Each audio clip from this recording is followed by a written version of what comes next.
This year marks the beginning of the second century of American racing.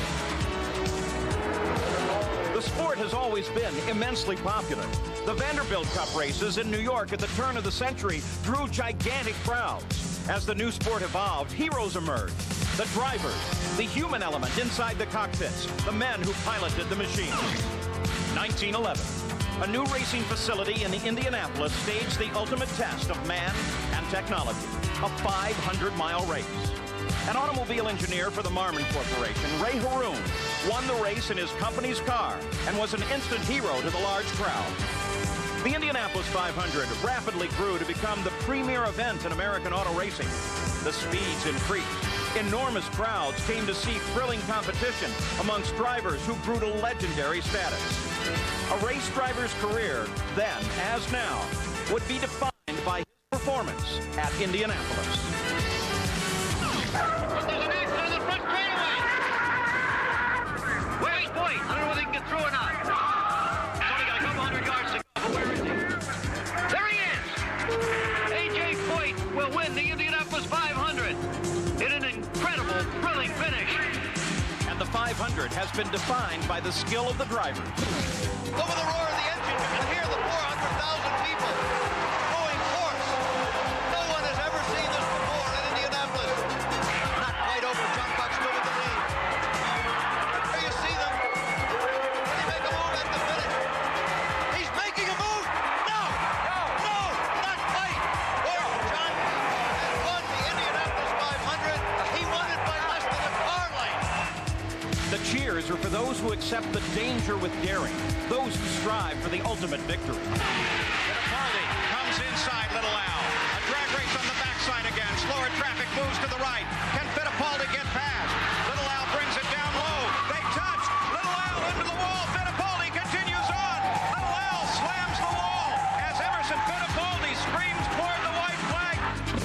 Unser and Fittipaldi struggled again last Sunday and fell short. Both failed to qualify for today's race, leaving this event a wide-open competition. An antique silver cup carries the name and likeness of the great Indy champions. Two men in particular have come so close to their dream, but have yet to win the great race. They make the turn for home now. On the main stretch, Scott Goodyear closes in. Goodyear tries it, but no. I believe that's the closest finish in Indy history. Al Unser Jr. is a winner at the Indianapolis 500. Scott Goodyear finished second in that race, but today he starts on the front row with his best chance to add his name to the list of champions. The green flag is back out, and Rick Mears comes around John Andretti. He's no factor whatsoever, but Michael is right there with him. Michael moving to the outside. Can he keep in the high groove? He did it at Phoenix. Can he do it here? Michael Andretti takes the lead away from Rick Mears. Wow! But it was Rick who won that thrilling duel in '91. Now more than ever, Michael Andretti, whose famous father Mario won the race only once, would like to carve his own name on the Silver Cup. Arie Luyendyk has already won here. He and teammate Scott Breitner are the two fastest qualifiers with the most powerful cars. If they prove reliable, they may be unbeatable. 100 years ago, America's first ever automobile race. The spectators followed the two racing cars on foot. Today, 33 drivers will pilot their race cars at speeds over 240 miles an hour in front of 500,000 people. A new face and name will be added to the old Silver Cup. A new champion of the greatest spectacle in racing, the Indianapolis 500. From the world's greatest race course, the Indianapolis Motor Speedway, ABC's Wide World of Sports, is proud to present live coverage of the 79th running of this great race.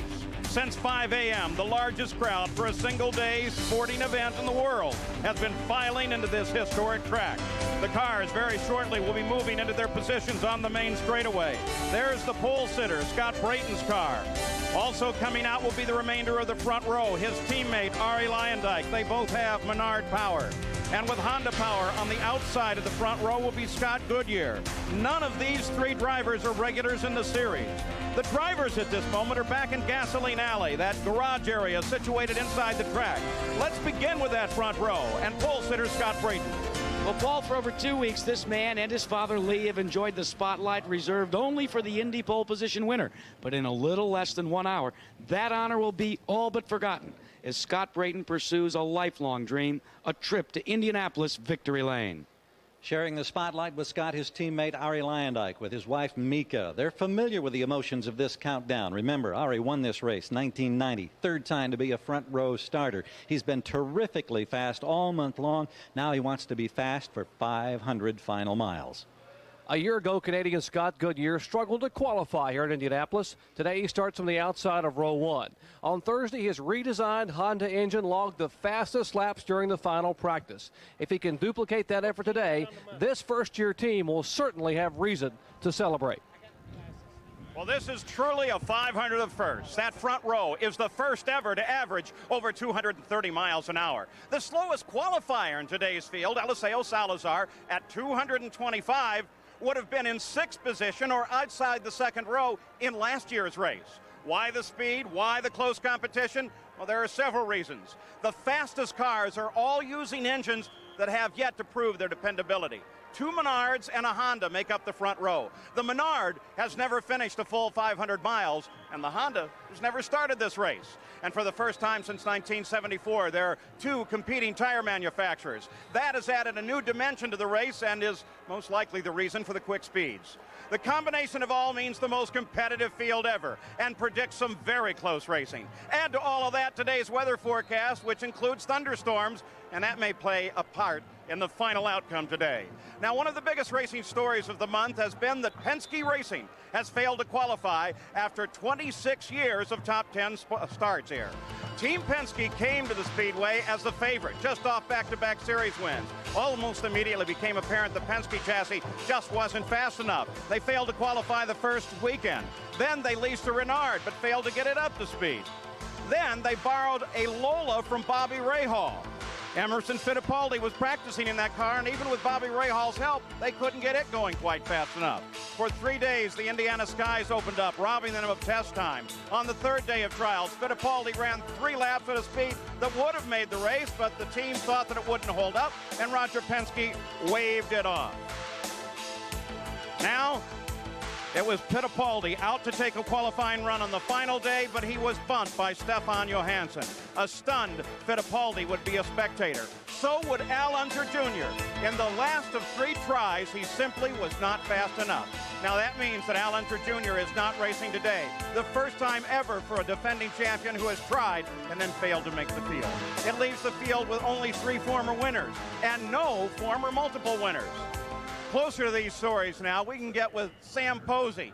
Sam, the Penske absence may have a consequence far beyond today's race. Well, clearly missing the race, Paul, was a devastating blow. What went wrong? Roger declined to be interviewed today, but what we know is this. In one stroke, the aura of Penske invincibility has been shattered, and it's hard to believe that his relationship with his sponsors will ever be quite the same again. Although Roger will win again, and I, for one, hope it soon, the myth is dead. And IndyCar racing seems changed somehow now that Penske is just another team. Jack? Sam, the Ilmore Mercedes is also in the field, as well as the engine of choice, the Ford Cosworth. But the reliability that Paul questioned about the Buick V6-based Menard V6 on the pole sitter's car, well, Team Menard sat this car on the pole with this engine and continued the development work that started all the way back when the car finished in 3rd place back in 1992. They feel now that they not only have the muscle, but the reliability to complete the 500 miles here at Indy. Gary? Jack Firestone is back in IndyCar racing with 8 cars in the 33-car field, including 1 in the front row. They've had terrific success in qualifying, and because of that success, Goodyear came up with an optional tire made available in the final practice just last Thursday. They think it's softer, stickier, more grip, and faster, and they think that all of their teams, before the 500 miles is over today, will be switching to this optional tire. Jerry? One of 3 former winners in today's field is Ohio native Bobby Rahal, who starts the car he also co-owns from the outside of row 7. Now, Rahal is a master race day strategist and should be a factor today, given his experience, in contrast to the overall youth of this wide-open field. Bobby? Well, everything we've heard means that this will be the most competitive race ever. Just think, almost every driver getting into their car today thinks that they really have a chance to win. It's so wide open, I think even I would have a chance to win this one. But seriously, the winner could come from any row, with the pit strategies playing a very important part. This one, I guarantee, is going to be really exciting. Paul? Well, Bobby, the clock is counting now as we take a look at the Indianapolis Motor Speedway. Its long straightaways and its 4 turns. We'll be taking closer looks as the day goes on. With 40 minutes to go now, let's take a look at turn 1. Some think that the best seats in the speedway are right here, the southwest turn. There the fans get the best look at the leader on the start of the race itself. In 1992, Mario and Michael Andretti charged around Eddie Cheever and began a battle for the lead as the fans in that first turn stood and cheered for the first 20 laps. So at the Indianapolis Motor Speedway, we're close to a start. We'll be back. A new attraction here at the Speedway, the Indy Fan Fest, just inside the second turn. Lots to do there. Now, the sun is shining on parts of the track right now. The weather today calls for scattered thunder showers, but they say we may be able to get the entire race in. The temperature may go up to 80 degrees. Now, let's introduce you to the 33 starters. This year, we've broken the field down into 3 groups based on their experience in this race. And consider this, no driver in the field today was driving 15 years ago in 1980. As we go through the field, we'll see what some of them were doing back then. The first group is drivers in their first or second year at the Brickyard. Rookie Gil de Ferran is from Brazil. He'll drive the yellow number 8 for Jim Hall Racing. His mentor is world champion Jackie Stewart, who has helped promote his career. The only Fittipaldi in the field is Christian, Emerson's nephew. This Brazilian rookie drives for Derek Walker after 3 years in Formula One. 15 years ago, he was 9, and with the help of his driver, Father Wilson, he was already winning races. Carlos Guerrero is a 37-year-old rookie from Mexico. Much of his 26 years of racing experience comes from go-karts. He started driving open-wheel racers just 6 years ago. The fastest rookie ever at Indianapolis is Brazil's Andre Ribeiro, teammate to front-row driver Scott Goodyear. He is one of Steve Horn's 2 Tasman entries powered by a Honda. In 1980, he was 14 and making his first visit to the United States. Eliseo Salazar is the first driver ever from Chile. His racing background has him well prepared for Indy. By 1980, he already had 6 years of racing experience, racing first in Chile, then in England on his way to Formula One. The last of the 6 rookies is Alessandro Zampedri of Italy, driving for football great Walter Payton and Dale Coyne. 15 years ago, at age 11, he was racing for real, but racing in go-karts. After missing the race the past 2 years, Belgium Eric Bachelard returns to drive his second Indy 500, also for Peyton Coyne. Mexico's Adrian Fernandez is back for his second year with Rick Gallus Racing. The 30-year-old has 13 years of racing experience, starting in Formula V. Mauricio Gugelmin is from Brazil. Last year as a rookie, he finished 11th. His background is Formula One. He was the Brazilian national go-kart champion at age 17. Brian Herta is in his second year. He was injured at Toronto last year, but struggled back to start driving again, only to be re-injured after qualifying for today's race. But the young man from Southfield, Michigan, who began racing in 1982, will start 33rd in his backup car. 3 years ago, Hideshi Masuda was a reporter at this race for Japanese television. Last year, he crashed while running 7th just before the halfway. In 1980, he was not yet driving, living a more traditional role in Kawasaki, Japan. Scott Sharp comes from a racing family, too. His father was a successful road racer. Last year, he finished 16th. This year, he drives for A.J. Foyt. Last year's Rookie of the Year was Jack Villeneuve. He started 4th and finished 2nd. Today, he starts 5th, driving again for Barry Green. Since last year, he's scored 2 IndyCar wins. As a freckled-faced 9-year-old in 1980, he already had years of racing experience. A lifelong dream about to be realized for Andre Ribeiro. The emotions of this moment, Andre. It's incredible, so difficult to say. This month has been so good that now it's just a dream come true. We hope it's a good, safe day for you. Thank you very much. Thank you. Jerry?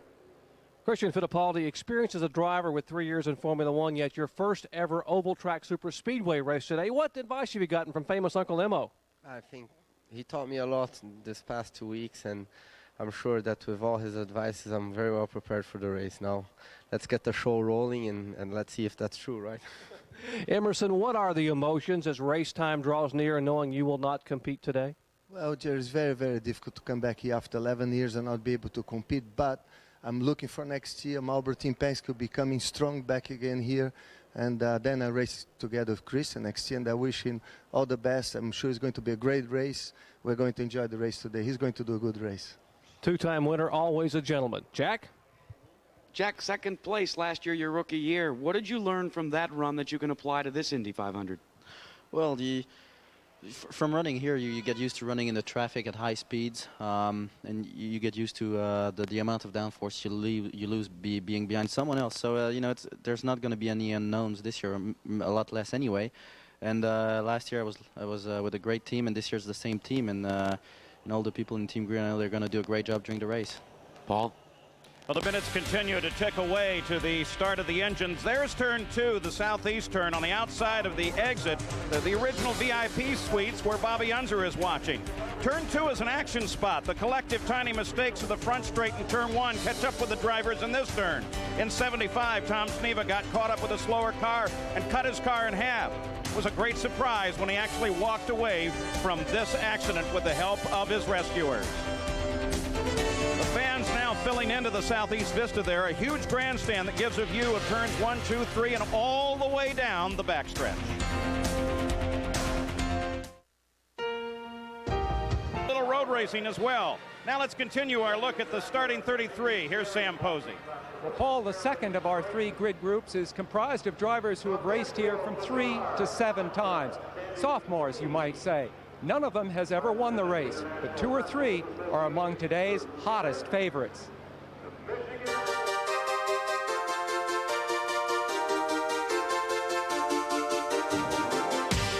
Robbie Gordon brings to this race a swashbuckling confidence. 8 weeks ago, he won his first IndyCar race at Phoenix. Today, we'll be listening to his radio communication with his car owner, Derek Walker.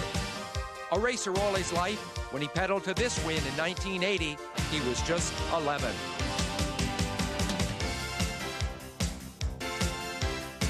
Stefan Johansson, the Swede with a taste for fine art. After 9 years in Formula One, he switched to IndyCars, and today races here for the 3rd time. 15 years ago, age 23, he became the Formula 3 champion of England. When you think of Buddy Lazier, think of Vail, Colorado, his home, and skiing, the passion he shares with racing. A dark horse here in his green Menard, Buddy has moved fast all his life, on pavement and snow. Another driver who loves skiing, Davy Jones. In his first Indy, he was a 22-year-old kid, a protege of A.J. Foyt. Today, Davy is 30 and hungry for the big-time success that has eluded him so far. Like so many in today's Indy field, he began in Formula 4s. Japan's Hiro Matsushita, whose family owns Panasonic, is one of the richest men ever to drive a racing car. Lackluster in 3 Indy 500 starts, he has suddenly found real speed. Scott Pruitt, his career is back on track after his terrible crash 5 years ago. He has been Firestone's chief test driver for their historic return to Indy. 15 years ago, a surprise birthday party. Scott and Firestone could surprise the field today. Lynn St. James. She had to work desperately hard to land last-minute backing to race her 4th consecutive Indy. Lynn has achieved something that in 1980 seemed impossible, that a woman could be a threat here, not just a curiosity. Paul Tracy, the explosively brilliant Canadian, has excelled everywhere except Indy. And it's the same story for his team, Newman Haas, which has never won at Indy. 15 years ago, at age 11, Paul had already been racing 6 years. Like Tracy, Jimmy Vasser is a lifelong racer. He sits in a car at least the equal of the one he drove to 4th place here last year. He's 29, 15 years down the road from his junior year in high school. Eddie Cheever, an American who lived most of his childhood in Europe, shy, at times even aloof, the perfect contrast with A.J. Foyt, for whom he drives. During the last 15 years, Eddie and his wife Rita have had fancy addresses: Rome, Monaco, Aspen. Study this face. You might see it in the winner's circle today. Scott Goodyear, Honda engine, Firestone tires, an eclectic mix that could help this Canadian reach the pinnacle of a career he began exactly 15 years ago. Veteran of 7 Indies, Teo Fabi, the Italian with a degree in aeronautical engineering. As a rookie in 1983, he took the pole. He's with a new team with real hope. The other 7-year veteran, Stan Fox, carries an unusual portfolio. He's a midget and sprint car expert who drives an Indycar only once a year, yet he is awesome. 15 years ago, Stan was Wisconsin State midget champ. Stan and the others in this group share one goal: be first across the yard of bricks. Actors and athletes are attracted to IndyCar racing. Home improvement here in Walker Racing as well, along with Richard Karn and John Elway of the NFL Denver Broncos here to wish Robbie Gordon well. Robbie, what is it going to take for you to pilot your car to victory lane today? Well, you know, the most important thing for us is to stay clean all day and to run 500 miles. If we can do that, I think we've got an excellent opportunity to win in this race. Good luck to you. Thank you. Scott Pruitt stands alongside, and Scott, what a terrific comeback story, missing this race the last couple of years. The thousands of miles of testing for Firestone. Under these prevailing weather conditions, what are you expecting from your Firestones today? Well, I think it's going to be good no matter what. The Firestones are shown all month long. We can run in hot conditions, we can run in cool conditions, and I mean, what I see is going to be a fast race. I hope Patrick gives me a great car. They have every other race, and I'm looking forward to it. A chance to make history today for Scott Pruitt. Wish you well. Thank you. Paul? Bobby Rahal, winner 1986, his wife Debbie, as they make their first appearance out in the pit area, just coming out of Gasoline Alley, as many of the drivers now beginning to move toward the pit area. Let's go back into the garage area. Jerry Punch. Lynn St. James, although you qualified 6th a year ago and start back in row 10 today, for many reasons this must be your most rewarding Indy start to date. Well, as we know, talent, skill, desire does not ensure that you're going to start the Indy 500, but because sponsors did come through, Whitlock Corporation, Blue Blocker, Ford, Goodyear. Those people enabled me to be here. We earned our spot. I'm very proud of that spot, and I want to have the race of my life today. Well, she was Rookie of the Year back in 1992. After an 11th place finish, she would like to improve on that today. Paul? There's Davy Jones. He had hoped to drive 2 races here today, one in Indianapolis and then fly to Charlotte, but he wrecked in practice for the Charlotte 600, and so he's going to only drive 500 miles. Only 500 miles. Well, they've delayed the start of the engines by about 5 minutes, so it's now 28 minutes until the start of the engines here at Indianapolis. As we take a look back at turn number 3, the northeast turn at the end of the long backstretch. It's a guts turn where a driver can set up a pass like Ari Lyondike and the red and blue car did on Bobby Rahal. Once Ari got past, it ended up being his race all of the way. Watch turn 3. There's turn 3. People already filling those stands all around the racetrack as we move close to the start. There's Scott Goodyear and his wife Leslie. They'll start outside on the front row with his Honda-powered car. Some people think he can win. Thursday, the 19th annual Miller Genuine Draft Pit Stop Competition was held at the Indianapolis Motor Speedway. In the final, defending champions Jacques Villeneuve and Team Green faced Michael Andretti in the Newman Haas Racing Team.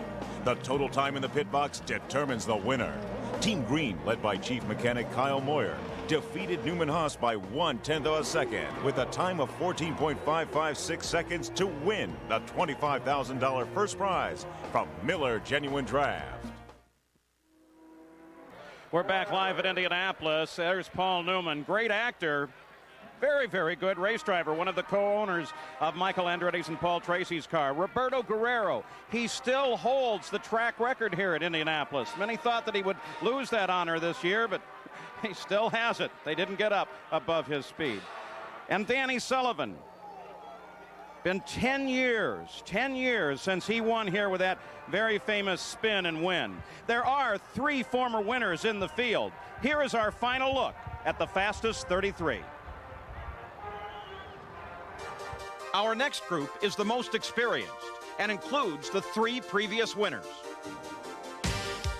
Raul Boesel has led 19 laps in the race in his 8 years at the Speedway. Twice, he started on the front row. This Brazilian has been racing since 1980. That was the year that he married Vera. Now they have 2 children. With a decade of experience at Indy, Michael Andretti is driving for the first time without his father in the field. He's led 337 laps, twice as many as any other driver in today's race. In 1980, Michael was graduating from high school in Nazareth, Pennsylvania. Roberto Guerrero has been racing Indy 10 years. He started out strong. He is still the current track record holder. The 36-year-old Roberto has been racing since he was 11. In 1980, he was driving the British Formula 3 series. Arie Luyendyk won the fastest 500 ever in 1990. In 93, he was the pole sitter. This is his 11th 500-mile race. When he married Mika in 1980, he already had 8 years of racing experience. This year is the 10th anniversary of Danny Sullivan's spin and win. He returns for his 12th start after sitting out last year's race. In 1980, when not driving Can-Am or Formula Atlantic, he was an avid outdoorsman. Bobby Rahal has competed in the Indy 500 on 12 occasions. In half of those, he has finished in the top 10, winning in 1986, driving for Jim Truman, who died just a few days after that win. Together, he and Truman rolled up quite a record as a racing team. Bobby's been racing for 22 years.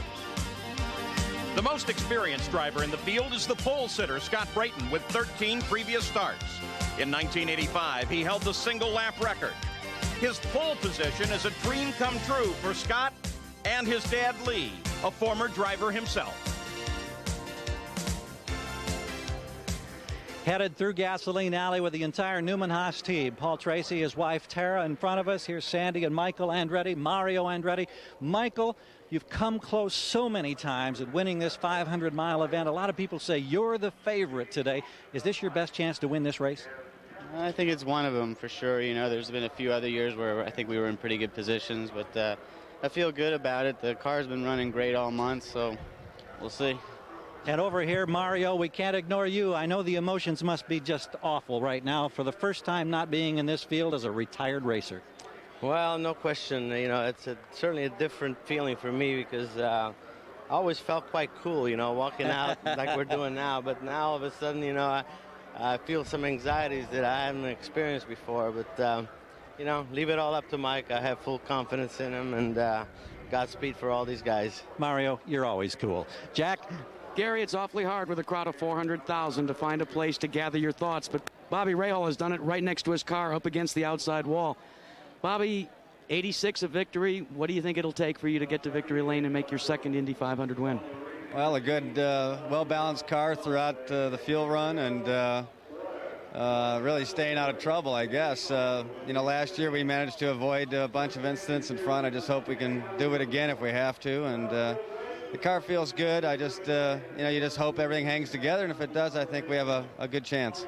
He likes his chances. Let's go to Jerry Punch. Well, pole sitter Scott Brayton, along with teammate Arie Luyendyk, will lead the fastest field in Indy history to the green flag. And, Scotty, got to ask you, what concerns you most? All the congestion at the start or the challenge of completing 500 miles? Well, they both concern me, but the challenge between the 500 miles will be the most difficult one to master. And I think we're going to have a great start and a great race. Let's ask your teammate, Arie. Arie, how about the start? Have you and Scotty worked something out as teammates at the beginning? Well, we're looking for a safe start, obviously, and whoever gets the corner first, gets through the corner first, has it. All right, no deals here. First speed to the corner in turn one will lead the first lap, guys. Well, the clock continues to count to the start of the engines. Last year, the 85 winner Danny Sullivan spent the day high over turn 4, the northwest turn, working with our announcing team. He was the one to make the call as Emerson Fittipaldi hit the wall while in the lead. Emo had a lap on everyone but Little Al and was uncertain about Junior's true position. So when Junior passed him, he picked up the tempo to get him back and drove it right into the wall. Now in turn 4, nearly everyone is at their seat. The pre-race ceremonies here are very traditional and immensely popular. Most fans are seated an hour or more before the start just to watch the preparation. Well, if the blimp can fly, we can race at Indianapolis. The Goodyear Blimp Spirit of Akron providing the aerial coverage of today's race over the Speedway. Last year's champion, not in this race. Let's go to Gary Gerald. And it's been since way back in the early 80s that he hasn't been in this race, and I know this has got to be a terrible feeling right now. How are you handling this emotion? Well, Gary, it just feels very empty. You know, we tried our best with the Marlboro Team Penske, and we just came up short, and now, you know, race days come, and I just feel very empty inside. You watch it from the suite? Yeah, we will. We'll go up and join the team and you know, be a team today. So. And we look forward to seeing you at Milwaukee next week. Thanks, Junior. You bet. We'll be there. Paul? And the little Al is not in the race. Alessandro Zampedri as he waits for the start of the Indianapolis 500. The clock continues to count. There's Michael Andretti. And, of course, the front row team. Adrian Fernandez knows what it's like to make this walk out to his race car because he's a sophomore driver. Christian Fittipaldi experiencing it for the first time in his career. A rookie in competition for the Indianapolis 500. Danny Sullivan, who could ever forget the spin to win where Mario Andretti thought he was going to win his second Indianapolis 500. You know, in just a couple of minutes, Scott Brayton will strap himself in this sleek race car and begin to run from the pole position at speeds in excess of 240 miles per hour. Now, the car is very sleek, side pods. The idea is when you're running at 240 miles an hour, you need wings, front and back, to be able to keep the car on the ground. The tires, you've got to change them between 7 and 8 times during pit stops. No need for gasoline. The car runs on methanol. But miles per gallon, how about only 1.7 miles per gallon? Now, what about 500 miles in just 2.5 hours? That'd be like if you got in your car in Washington, D.C. and drove all the way to Detroit, Michigan. Now, the cost of this entire package to compete in the Indianapolis 500, how about $500,000? The horsepower in the engine, 900 horsepower, 6 times what you have beneath the hood of your car. What's the cost to repair the car and get it ready for the next race after 500 miles? You aren't going to believe this. $200,000 additional. So for a driver, it's not only his office, it's his meal ticket to fame, fortune, and hopefully a trip to victory lane. Robbie Gordon finally making his way out to the field as he looks for his first victory ever in the greatest spectacle in racing. Michael Andretti starting to get out to his car, but some drivers are actually beginning to strap themselves into their car, and there's a reason for this. One of the things that drivers wish to do is begin to dial out the crowd, the people, as Lynn St. James is trying to do right now. St. James enjoys trying to visualize what a race lap around the Indianapolis Motor Speedway would be. Jacques Villeneuve also attempting to do the same thing. Visualization is so very, very important. And now let's pick up the track public address system with the man who's been calling the events here, Tom Carnegie. To the starting line, presenting the Purdue University All-American Band, joined by the lovely and talented Florence Henderson. They join in presenting our national anthem.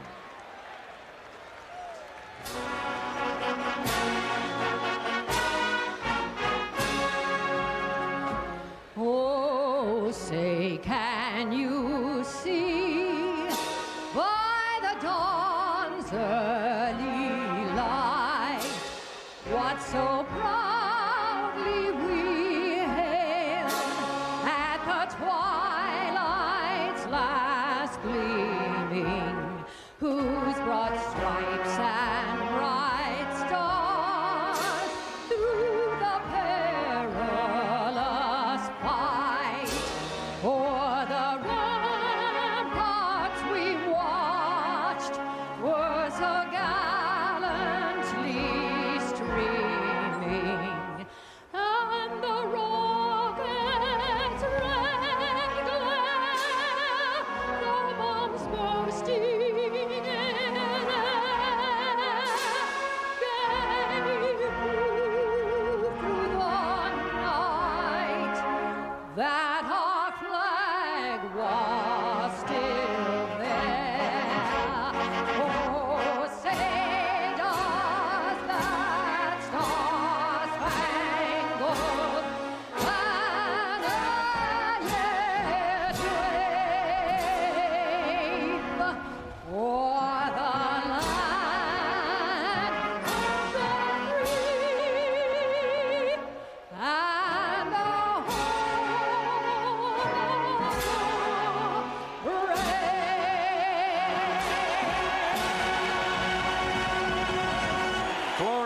We'll return with more of the Indianapolis 500 after this message and a word from our ABC stations.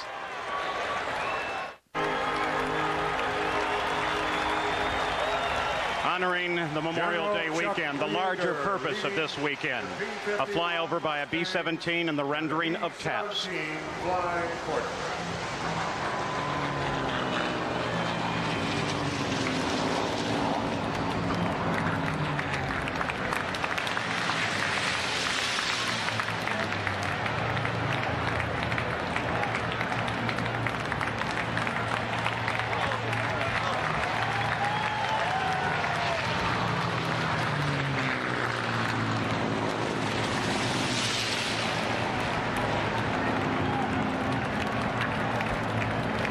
Commemorating the 50th anniversary of World War II.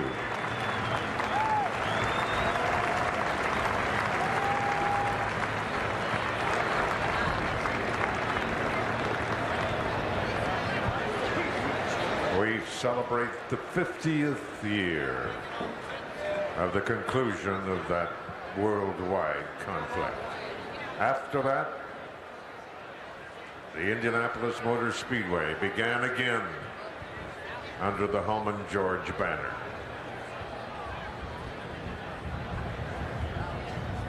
Race fans, during their 50 years of ownership, the Holman George family have developed many, many traditions here at the Indianapolis Motor Speedway that we enjoy taking part in each and every year. Celebrating his 25th year. Once again, it's time to hear Back Home Again in Indiana. And here's Mr. Jim Neighbors.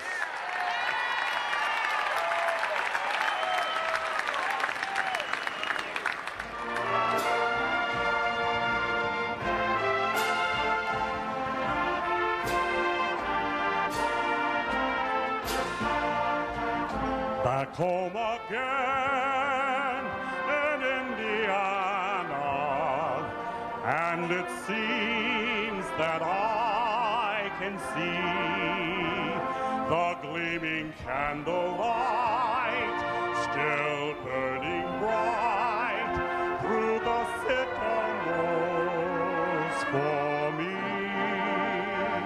The new mown hay sends out its fragrance through the fields I used to roam. When I think about the moonlight on the Wabash, how I long for my Indiana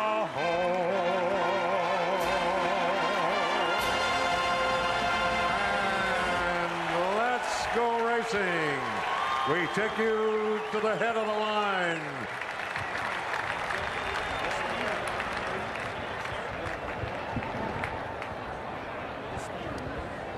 Well, we are just a few seconds away now from hearing those famous words. Certainly an emotional time for all of us as we wait the start of the 79th running of this event and the 50th race for the Holman George family. That moment has arrived. To give those famous words is Chairman Emeritus of the Indianapolis Motor Speedway Board, Mrs. Mary Vendrick Holman. Ladies and gentlemen, start your engines.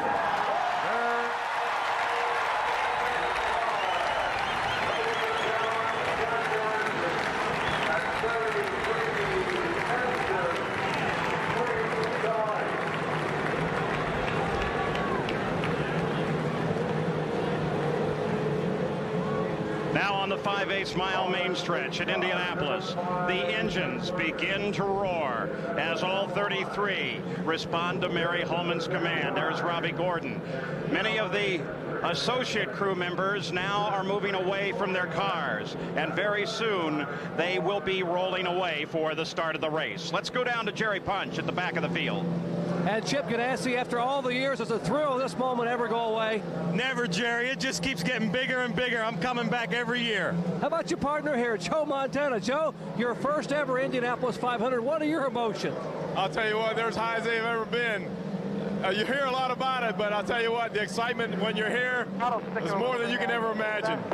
Those are the words from a man who played 4 times with the world watching in 4 Super Bowls. Paul? And a phrase repeated by almost everyone who comes to their first Indianapolis 500. Let's go to Gary Gerald. Well, here's Steve Horn. He's been away from the Speedway for a couple of years, but he won here with Bobby Rahal in 1986. Now with Scott Goodyear and Andre Ribeiro, Honda, Firestone, and a great chance to win. You've got to be thrilled.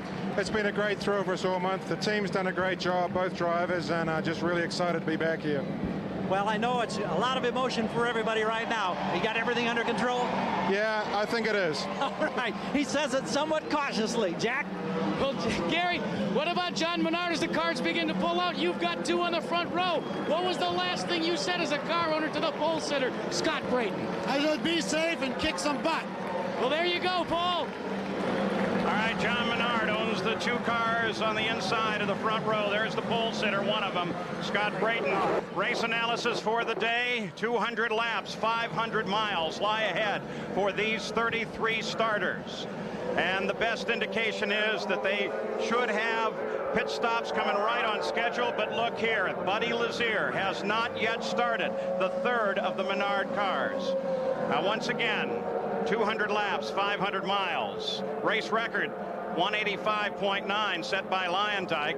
Expected fuel stops coming between the 24th and 27th lap, depending on how many caution flags come out. Now, sticking at 6,000. Listen to that. You're listening to Robbie Gordon talking with his car owner, Derek Walker. We'll stay with them throughout the day. In today's field, there's the chassis, the engines, the tires, as Buddy Lazier finally gets to roll away. And he will join up in that starting field in his original position. Now let's review for you once again the entire field for the Indianapolis 500. In the front row, on the pole, of course, is Scott Brayton with his teammate Arie Luyendyk sitting alongside. And on the outside of that front row is Scott Goodyear, 2 Menards and then Honda power. Jim Perkins is driving the pace car. There are 3 safety cars in front of the official pace car itself. The Corvette, beautiful machine. There's your front row. Now let's take a look at row number 2. In the second row, Michael and Jack are both looking to improve their best 500 finish of second. In the third row, Gordon and Vassar both finished in the top 5 last year. In the fourth row, Hero has been fast all month. He's in row 4, along with the fastest rookie in history, Andre Ribeiro. The fifth row, 2 former pole winners occupy this row. In row 6, 2 young Chargers and a talented rookie. One of the former winners heads up row number 7. And we look for the 7th row now. There it is. That's Bobby Rahal. The 8th row, a former winner, a veteran, and the 3rd Menard car, Buddy Lazier, who did get started. The 9th row, the least experienced row in the field, has only 2 previous starts. In row 10, 2 rookies and the only woman in the field. And the 11th row, every starter in the final row has experience. None have ever started this back in the field. Now let's take a look at today's stories. The engines, of course, are number 1, especially the Menards and the Honda in the front row. The competition between the tire companies could become a very key factor today. The wide open competition that we recognize in this field right now. Anybody could win and we could see a new champion. And of course the weather, possibility of thunderstorms, and overall then how that will affect the pit strategy. Now, let's go back down to Jack Arute. While there are so many stories in the Indianapolis 500, consider Stan Fox, right here, a native Hoosier who's a salesman by trade. He runs, as you said, in the grid piece. He runs sprint cars, dirt cars, but he makes 1 start every year for the Indianapolis 500. It's his lifelong dream to compete, but one of the major reasons why, last place in this race last year paid $143,000. Not a bad paycheck. Let's go to Jerry Punch. guys, 12 days ago, Michigan native Brian Herta sat slumped unconscious in the crumbled remains of his 1995 Reynard after a violent impact with the wall. Now, the car could not be repaired, but he will start in a backup car in 33rd spot. Somewhat mercifully, the concussion produced an amnesia, which has erased any memory of that violent incident. But what Brian does know is that his legs are sore, his back is stiff, and there are 32 cars between him and the front of the field. Let's go to Gary Gerald. Jerry, one man in this field that we haven't heard a lot about is Teo Fabi, but believe me, he's had a terrific month of May. Consistent speeds for this new Jerry Forsythe team at better than 230 miles per hour. He starts in row 5, but among all these thousands and thousands of people standing, waiting for the green flag, if you're looking for a dark horse, don't count out Teo Fabi. Paul? All right, Robbie Gordon is on the pit road. He apparently is having some sort of problem with his two-way communications, if not the race car. Jack Arute, what's the story? Well, Paul, believe it or not, it's a radio problem. The report was that he has a problem with his radio, so what they're going to try and do is bring him in and see if they can cure it. So very important to have radio communication for 500 miles. Here he comes in the engine cover. Listen to Derek Walker. He'll instruct Robbie and the crew as to what they need to do. When he comes in. Saying he'll switch to the good radio. You can watch it unfold here. Listen to him. Something in the front there. Probably very important to say that we are listening in. We don't have equipment connected to that system. We're passive listeners. What he said.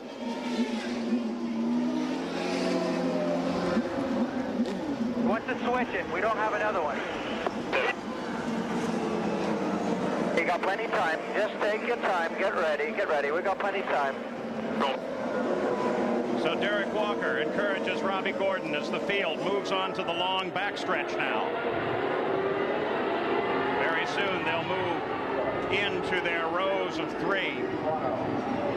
And hopefully Robbie Gordon will be able to catch up to the remainder of the field before the start. He still has about a mile before the front row reaches the green flag. Very nice alignment here in 4.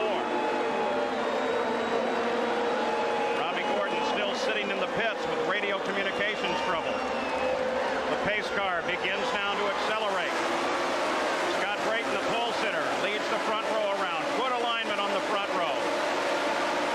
Pace car is off the track now. They're a bit straggled beyond the front row. Brayton begins to accelerate. There's the green flag.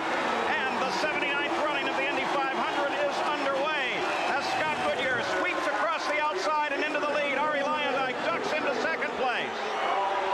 And we've got a car into the wall. Right off of the first turn, 2 cars tangled. One of them is Eddie Cheever. The other looked to be Stan Fox.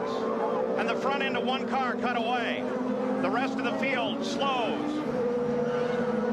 All right, Paul, in turn 2 we can see debris, the main bad thing. Debris, broken race cars, laying all over this race track. Clear down into turn 2, all the way from turn 1, clear down here. There's Dan Fox sitting right in front of us there. The biggest thing the guy's going to have to worry about when they come back around, cutting their tires and all the carbon fiber laying around. So we've seen 3 cars. Eddie Cheever is out of his, Stan Fox is his, and it looks like Lynn St. James, the 3rd car. She is still in her car. A.J. Foyt down in the pit area, no longer in two-way communications with his driver, Eddie Cheever. But the yellow flag out right here on the start. And there is DeFerrin trying to drive a broken car back to the pit area. Paul, the track is blocked so bad down here, they're going to have to put the cars down on the pit apron to get them through in my area. Let's go to the pits, Gary. And a quick radio report from Paul Tracy. Paul, he said, Tracy told his crew he barely missed that accident as it happened. He said it's the luckiest thing that's happened to this team this season. Well, a first lap incident is one of the great fears. Here it is as the leader, Scott Goodyear, came off of 2. Now watch way up in the corner. Suddenly 2 cars get together, and that was Cheever and Fox. The field darts to the inside, many using the warm-up lanes, which were only built here a few years ago, but probably saved many drivers here today. Stan Fox looks like he got into the wall incredibly hard. We're concerned about him, very concerned. We'll keep an eye, and we won't report anything until we actually have it confirmed. You can see as we look at this second replay how many tires and suspension pieces began to come off the cars right away and affect cars that really were not part of the original accident at all. Lynn St. James was one of those who was tagged by flying debris. Here's the third one from the car of Bobby Rahal, who of course started fairly far back in the pack. Watch to the right of the screen, and there's where the debris is already bouncing around. Remember, carbon fiber is dark gray in color. It's very hard to see against the track, particularly on a day like this, so it's easy to pick up a flat. It would look from my vantage point down here in turn 2, Sam and Paul, that something must have broken on the Fox car, because it immediately made a right-hand turn. That's not normal. Let's go to Jerry Punch. A.J. Foyt talking to his other driver here, Scott Sharp, momentarily. A.J., a tough break at the beginning. What happened? Well, I really don't know. I have not talked to Eddie, and, you know, this is racing. I've been that way before myself here. But right now I'm in contact with Scott trying to figure out if we need to pit or not. Okay, that's Scott Sharp, his other driver. Let's check in with Jack Arute. Well, Jerry, that early caution was a break for Robbie Gordon and his team, because not only did he have a radio problem, but the major reason why they stayed on pit road as long as they did, not to get radio communication, but added to it and exacerbating the situation, a throttle that kept sticking. And Paul Page, you know, that's the last thing you want in Indianapolis, is a throttle sticking wide open. Gordon's had that problem before. Yeah, I've had the problem at Miami. For one, had radio problems at Phoenix, but yet he won that race. So now the yellow is out the first time. One lap is complete. We're under caution at Indianapolis owing to this accident. When we come back, we'll update it. We're back live in Indianapolis, still under yellow after a first lap accident, first turn actually. The field is still circulating on lap number 3. These are the cars that we believe are involved in the crash. Eddie Cheever, Lynn St. James, Eric Bachelard, Stan Fox, Carlos Guerrero, and Gil DeFerrin. This is regular speed. Now look back in the field. See, looked like Cheever was right down on the grass as Fox and Cheever got together, and then everybody else involved. The trouble started in rows 4 and 5 with Stan Fox and Eddie Cheever. Stan Fox, low down, appears to lose control and go across the track up toward the outer wall and strike Stan Fox. And strike Eddie Cheever. I'm sorry. It's Fox going diagonally across the road and striking Cheever, who was running along the outside. The trouble began in rows 4 and 5, and then because of the debris and bouncing tires, it involved Gilles DeFerrin, who was in row 7, and Bachelard, St. James, and Guerrero, who were back in row 10. And Sam, something caused that car 91. Just watch it as you look down low there. And you'll see it. It just makes a right-hand turn. Now just watch it on the right there. Purple car. What he did is I don't think he got touched or anything. He lost the rear end a little bit to the right. The car hooked. It immediately made a right-hand turn and right straight into the wall. Of course, that's what we're really worried about with Stan Fox the most. He really hit the wall head on. Yeah, took the front of his Renard off. Looked like it may have been Cheever, though it might have been Fox. Got into the grass, lost the back end, then turned up in the wall and started this melee here at Indianapolis. The caution is on now. Now tonight, Sybil Shepherd stars as Stormy Weathers on the ABC Sunday night movie. And tomorrow, Roger Moore in a world premiere movie, The Man Who Wouldn't Die. Go to the movies with ABC tonight and tomorrow at 9, 8 Central Time. The field circles behind the pace car. Let's go to Jerry Punch. We're in the Danny Sullivan pit, and Ziggy, Paul Harkis, the crew chief. What's Danny's situation? I understand he got struck in the head with some debris. Yeah, he said he got hit in the helmet by flying debris. He thinks he's okay, but he's not quite sure about the one of the front tires. The right front tire seems to be a little bit of a problem. We may try and bring him in and change that before it goes green. He's afraid that he might get a puncture if it stays out there once it does go green. That's Danny Sullivan, concerned about a possible right front tire going down, Paul. We'll be frantically checking all the cars. There was a lot of debris out there. It could affect the race. We'll be back.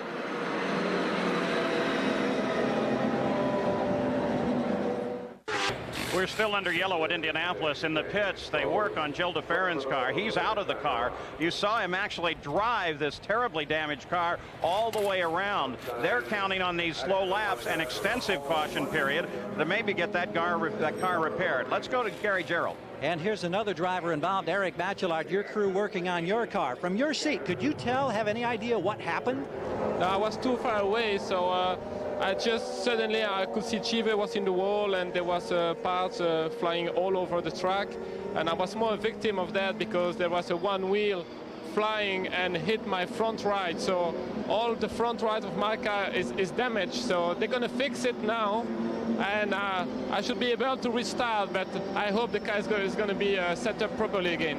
Well, let's swing over here. Thank you, Eric. Walter Payton, of course, your first time involved now as an IndyCar owner in the Indy 500, and here we are in the opening lap watching your crew dig into your checkbook. It can't be a very comforting feeling. Well, that's all the part of racing, because you never know what's going to happen. An accident into the first turn, wheel comes off and it goes in the air and comes down and hits us, but we'll still get back into the race. Appreciate your time, Walter. Let's check in now with Jerry Punch. How important is experience here at Indianapolis? Well, Danny Sullivan drove through that debris today. He thought he felt something a little bit strange with the right front tire. They were trying to decide whether to pit or not. Well, Danny said, I'll make the call. I'm going to come in. And here's what they found. A tiny sliver had been sliced out of the inside of the right front tire. Now, it's not flat right now, but by the time the green flag waved, this tire would have leaked out enough to go flat completely, and Danny would have been in the wall. What a call from an experienced driver. Paul? Well, great call, Danny Sullivan. There he is. You know, Paul, something people ought to try to remember about carbon fiber. It's half the weight of aluminum, but twice the strength of steel. And even though it looks very small to the people, it cuts like a knife. You know, it's funny. We talked about how inexperienced the field is. In 1992, if you totaled up all the number of years of experience of all 33 drivers, you had 262 years of experience. Less in 93, less last year, and finally this year, 129 years only. What does it mean? The inexperience may have been part of all this, but the other side of it is there hasn't been an accident like this for several years, and it's as if a whole cycle might be starting again. The drivers who have never been in an Indy 500 have now tasted what used to be an old tradition, which is first lap crashes.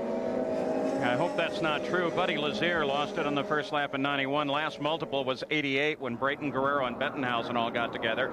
Here's a Valvoline rundown after 5 laps, and everything but the first turn, of course, run under yellow. But Scott Goodyear was able to sweep across and pick up the lead. And the pole sitter, Scott Brayton, faded on the start. Michael Andretti got around and lined up behind Arie Luyendyk in 3rd place. Then Gugelmin, Villeneuve, Pruitt, Vassar, and we take you on down through the entire field at the conclusion of 5 laps, still under yellow. We will keep track of all of the drivers involved in that accident. You've already seen that Gilles de Ferran is back in the pits. They're trying to get his car going, and we will keep track of things at the medical center here. We have very good communications. We don't want to do anything until we know exactly what the conditions of everybody is. Let's go back to Gary Gerald. Paul, you mentioned Gilles de Ferran out of the car, still with the helmet on. I understand, Gilles, that this was one of those cases where you also were just a totally innocent victim. I mean, I saw the incident quite early on the corner, so I slowed down very early and went to the inside to make sure nobody hit me in the back. And from the smoke, one wheel came bouncing off and hit the car. I mean, there was little I could do. We're nearly 12 minutes now into this yellow situation. Your crew continues to work. You have the helmet on. Obviously, it looks like you want to get back out here and run some. Oh, sure. I want to do as many miles as I can do, and we'll see if we can fix the car. If we fix the car and the car is safe, we'll continue. Otherwise, there'll be little point. Well, we're glad you're safe. Thank you so much. Thank you. Gary, Gilles was so far away from the incident, he'd driven way down on the apron. I thought he was leaving the track altogether in an effort to get out of that. I think it's pretty obvious, too, why it's so important to start up front and why they qualify so hard. Guys like Scott Goodyear in the front group don't want to be in accidents. Of course, everybody doesn't want to be in the accidents, but it shows you that there is a difference. You look down on this giant speedway from the Goodyear blimp floating overhead. Captain John Moran is at the helm of the Goodyear blimp. It is the blimp Spirit. And the indications are that the track has been cleaned and that we may go back to green flag racing, actually the restart of the race, within 1 lap. We'll keep an eye on the pace car and the signals from there. Paul, you talked during the pre-race show about how to expect the unexpected, and Bobby, how open this field really was. Well, now it's even more open than ever. Fortunately, a couple of the favorites were not affected there. Bobby Rahal and Paul Tracy were right in the middle of it, but as far as we know, did not suffer any damage. We'll watch for them to move up. Sam, we said this was going to be an exciting race, but we didn't want this type of excitement, did we? Exactly. They were almost in your lap, Bobby. Bobby, as they roll past you, that debris could have been critical in causing damage to other cars. Do you see anything there? Well, Paul, I don't see it.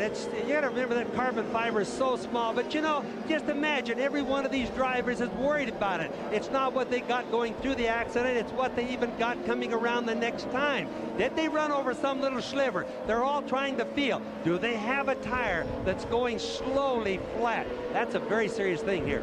Well, the United States Auto Club and the Speedway crews did a great job of getting the track clear so very quickly.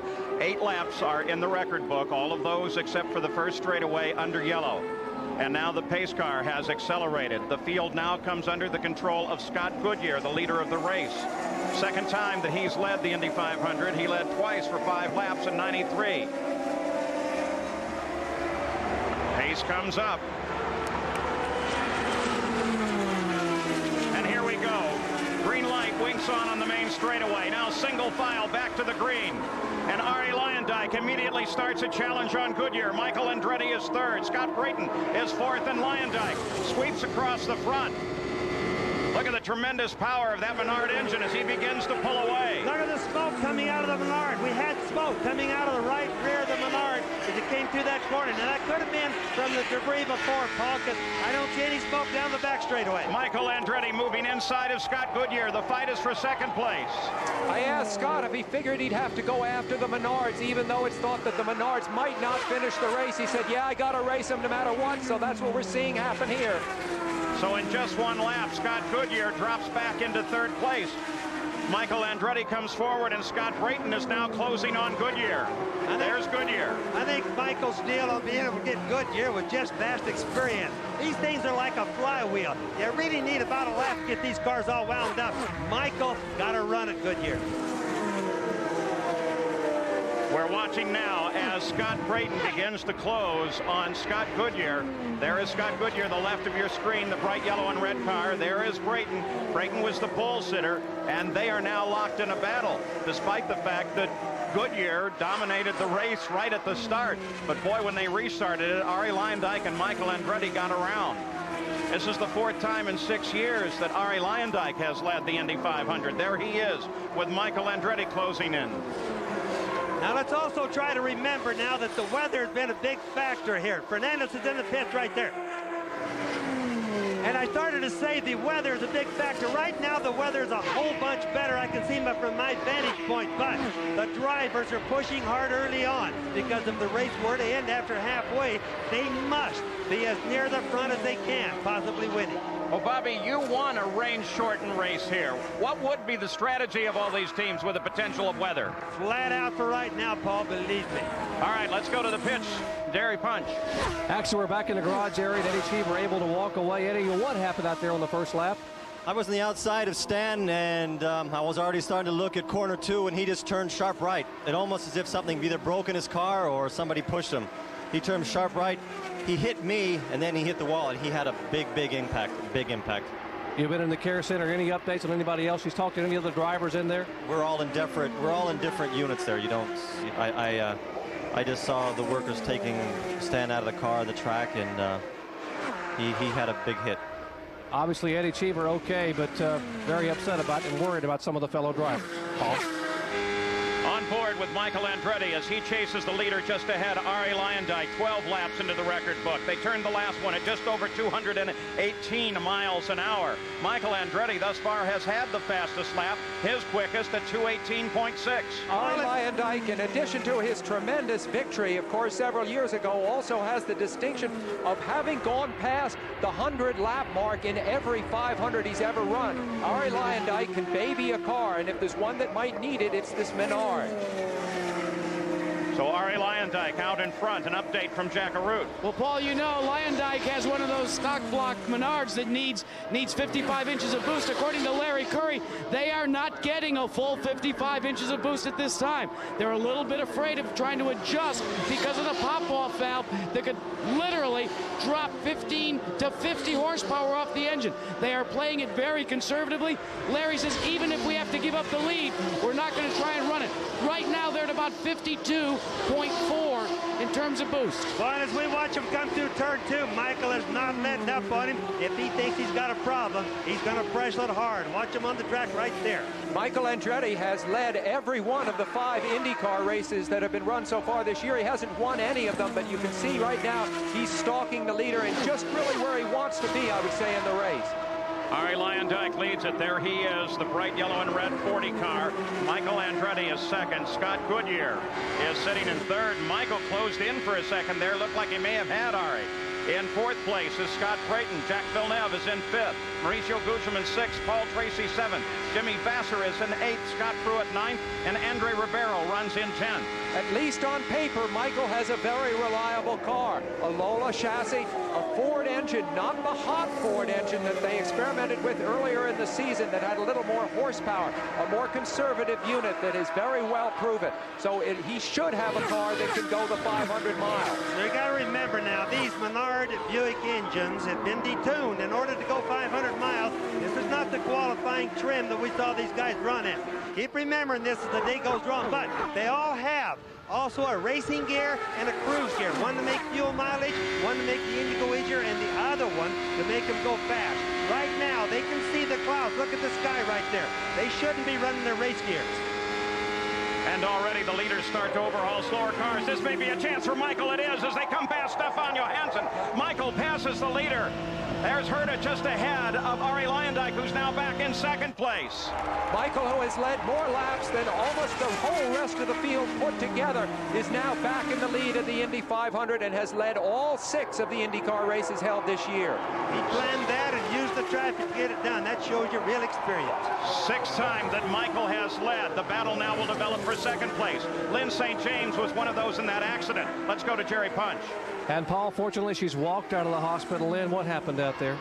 I'm not really sure. I mean, I saw that there was an incident up ahead, and I just tried to find a hole. I thought I had found one. I had to go high, but I got hit and then got into the wall, and so that I was on my own missile. But it seems strange because the incident was so far ahead that there should have been enough room for people to get through, but everybody was, I guess, still bunched up, so it's just very unfortunate.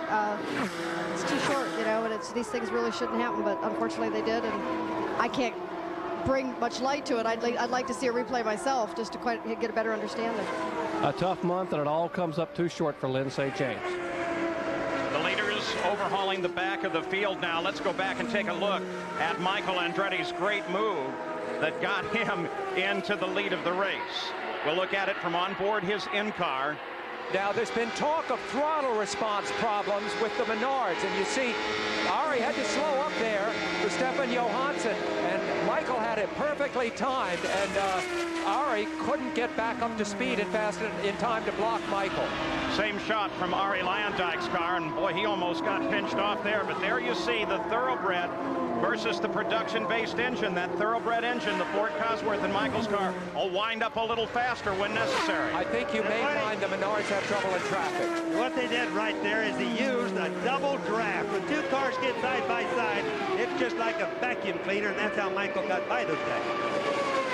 So 19 laps are complete in the Indianapolis 500 with Michael Andretti taking the lead over Ari Leyendijk and Scott Goodyear. We'll return with more of the 500 after this message and a word from our ABC stations. Guerrero and Eddie Cheever have been released in good condition, and they're back out of the hospital. Stan Fox has a closed head injury. He's on his way to Methodist Hospital. We'll probably have some information on him in about a half an hour, 45 minutes. So, Henry, we'll come back and try to get an update on Stan Fox at that time. Thank you, Jerry. Paul? All right, there's the official word from the medical director at the Speedway, Dr. Henry Bach. Scott Goodyear made a good move on Ari Leyendijk for second. As we watch this exciting battle, the man to look for is Paul Tracy, third from the left, I believe, in this shot. and he has moved up from 16th on the grid to 7th. He is moving fast. Tracy, the story there, of course, is that he's mistake-prone. He's one of the most brilliant drivers in the field, but he's been known to get into tangles with other cars. You see him on the left of the screen right there. Paul Tracy, center of the screen right there, the great Canadian driver. If he can get through the first 100 laps or so of this race in good shape, he may very well have a big day here at the Speedway. You see the running order at the conclusion of 20 laps. You're on board now with Arie Luyendyk. He runs in 3rd place. He was passed by Scott Goodyear, who moved up into 2nd place. And there is Goodyear. And DeFerrin's car being pushed back to the garage area. I guess they've decided no go on this, because if they put it in the garage area, it cannot come back out. And, of course, the key here is to have that car out of the way when the pit stops begin, which should be very, very shortly. Jack Arute, isn't that correct? Well, Paul, it should be as early as maybe 3 laps from now. Arie Luyendyk should be the first of the leaders to come in. And, you know, Goodyear Tire and Rubber Company brought a 2nd compound tire to Indy for Carburation Day. It's a little bit softer, and many of the teams are planning to switch to it somewhere during the course of the race. But because of the caution that came out early, many of them are electing not to do it this time. You have to qualify. The tire that you qualified on, you have to start the race with. But you see these tires here in Arie Luyendyk's pit that are covered up? Those are the softer Goodyears. Look for them possibly in the 3rd stop of the race. Right now, Luyendyk's going to change back to the old Goodyears, the style that he qualified on. It's nice to be able to have 2 different tires like that. One of the things bothering the drivers right now, guys, is the wind. It's gusty at times, goes away at times. The drivers have got to be a little bit spooked, because one time they go at the end of the straightaway into one of the sharp turns, and they've got a big wind. The next time it's really still. They probably think their cars are giving a problem. Wind is blowing from the south, so it's a headwind up the main straight. As Arie Luyendyk has reported, heads for the pits. And this will be his first stop of the day. He comes off of 3rd place to the pits, and Jack Arute's right there. First stop is always the most difficult. You have to get acquainted, coming down out of 240 miles an hour, and hit the marks precisely. Luyendyk does. The onboard air jacks go up. He passes off on the water. He's right now just going to take on tires, a full load of methanol fuel, and we look for no major adjustments. Now, yes, they are putting 3 turns of front wing on both sides on Arie Luyendyk's car. He is off and away. Almost stalls the car and having trouble getting back up to speed. They're still pushing, and he's killed the engine. That's a costly thing. Boy, that's a big problem. Going to hurt Arie really bad. And it almost got in the way of Scott Brayton. His teammate is electing to come in now, too. So while one Menard team begins to work on Arie Luyendyk, Scott Brayton looks for his pit stop area as well. They get the jack in. They're having trouble getting the onboard starter connected. They do now as it begins to fire. Now Scott Brayton goes to work. Luyendyk goes by, but the car is still misfiring. Now, according to Team Menard, they're going to make a wing adjustment as well on Scott Brayton. They do make a rear wing adjustment on Scott Brayton's car. And he is off and away, but again, a very rough-sounding motor. As they begin to come up through the gears, gentlemen. Remember that this team runs only this one race per year. They have a huge budget, over $6.5 million devoted to this one race. But sometimes you might have teething problems because you've just made the first pit stop of the year that you might not have if you ran all the races. Let's also keep in mind that the 2 Menards were the first into the pits for fuel. That means that they may not be getting the mileage the other guys are. It's a very important thing to the whole race. Bobby, that indeed is one thing we should remember, and more importantly, who can forget the problems they had coming back out of the pits? In both cases, in Luyendyk's case, he stalled the car, but Brayton was none better in terms of riding the clutch and coming back up through the gears. That could spell problems in a long race where you got to come in and out of here 7 to 8 times. Well, Jack, that valve train, I understand, is very sensitive, so you have to be careful not to over-rev it, too, coming out of the pits. Here we are with Michael Andretti. The leader of the race. As the leaders flashed by last time, it was Michael leading, followed by Scott Goodyear and Jack Villeneuve. Those 3 have not stopped. Gugelmin, Vassar, Tracy, Rivero, Pruitt, Bobby, Roberto Guerrero, Matsushita, Salazar, Rahal, Zampedri, and Bossell have all stopped as we are watching the fight for first and second. And Goodyear is now beginning to close in. And there was Robbie Gordon they just went by, so he's still not up to speed. Both of them due for the pits any time now. That was Robbie Gordon. You see him third in the order. The true third in the race is Jack Villeneuve. He sits back just a bit.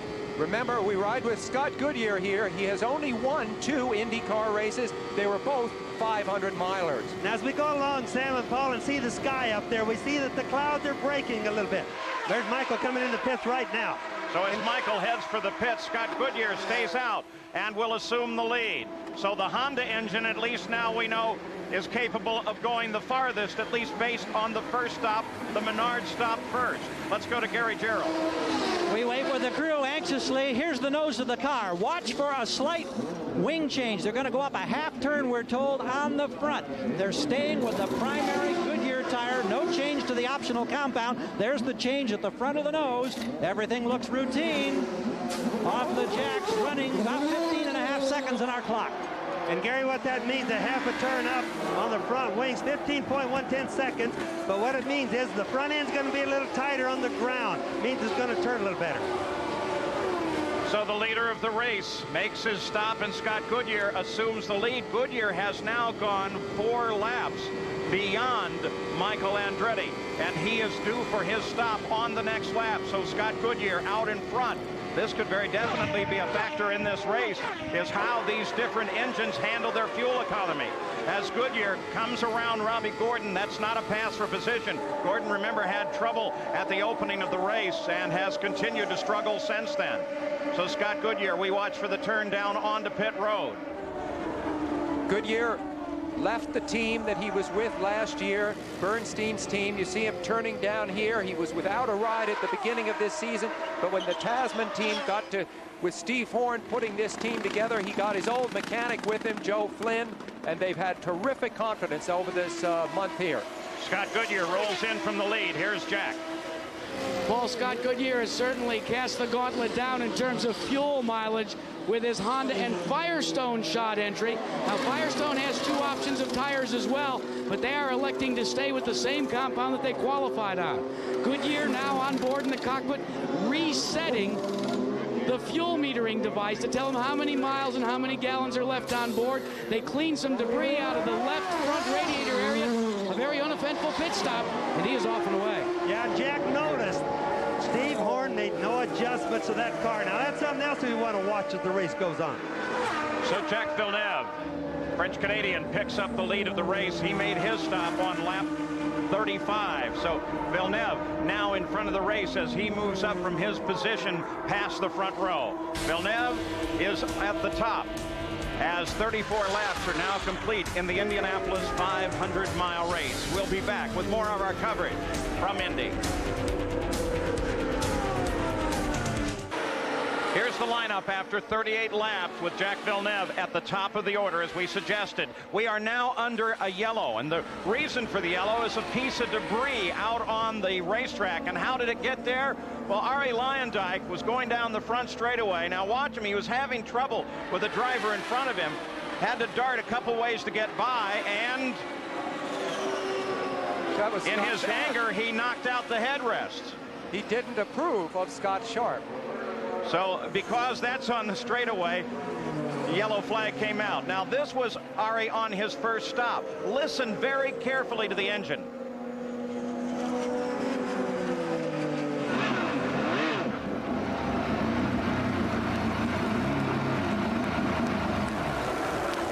And then he stalled it. Bobby Unser, that can't be a healthy engine, can it? What's happened is the computer just went astray on him right there. It's no different than what people can understand as a carburetor choke being on when they try to leave their driveway. It was just dead rich, wouldn't keep running. He had the throttle down, but there's nothing he could do about it. Now, they have had some problems on those cars with the fuel pumps, too, Bobby Unser. And you got to remember, Paul, this could be giving them problems throughout the entire day. Plus, it makes the computer give the engine too much fuel, but at high RPM may not be a problem.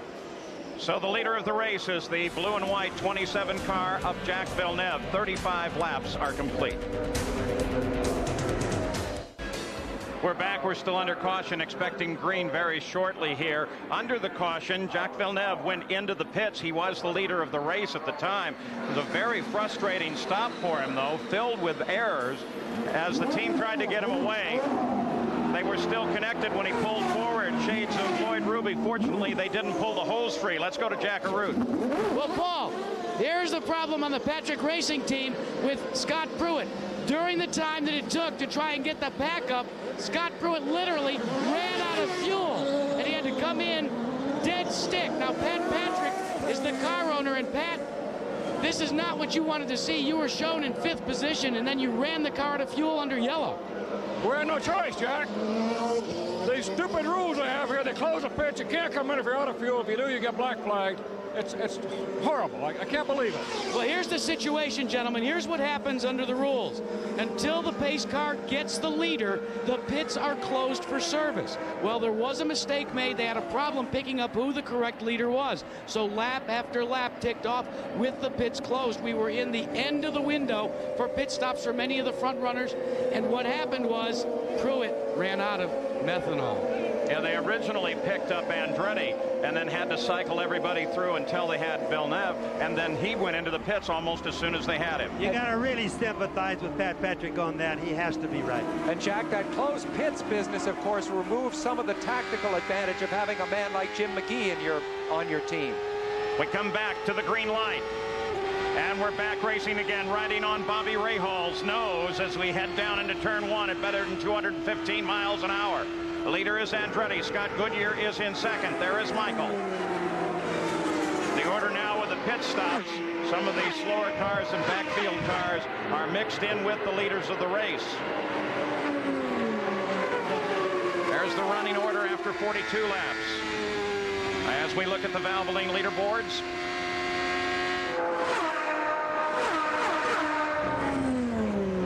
also, let's keep in mind, Paul, that these guys have been watching weather. We're getting a lot of sunshine. They're changing their plans. When they see sunshine, the clouds breaking up, the teams start going into 500-mile plan modes for their pit stops, etc., instead of a scared half-a-lap race.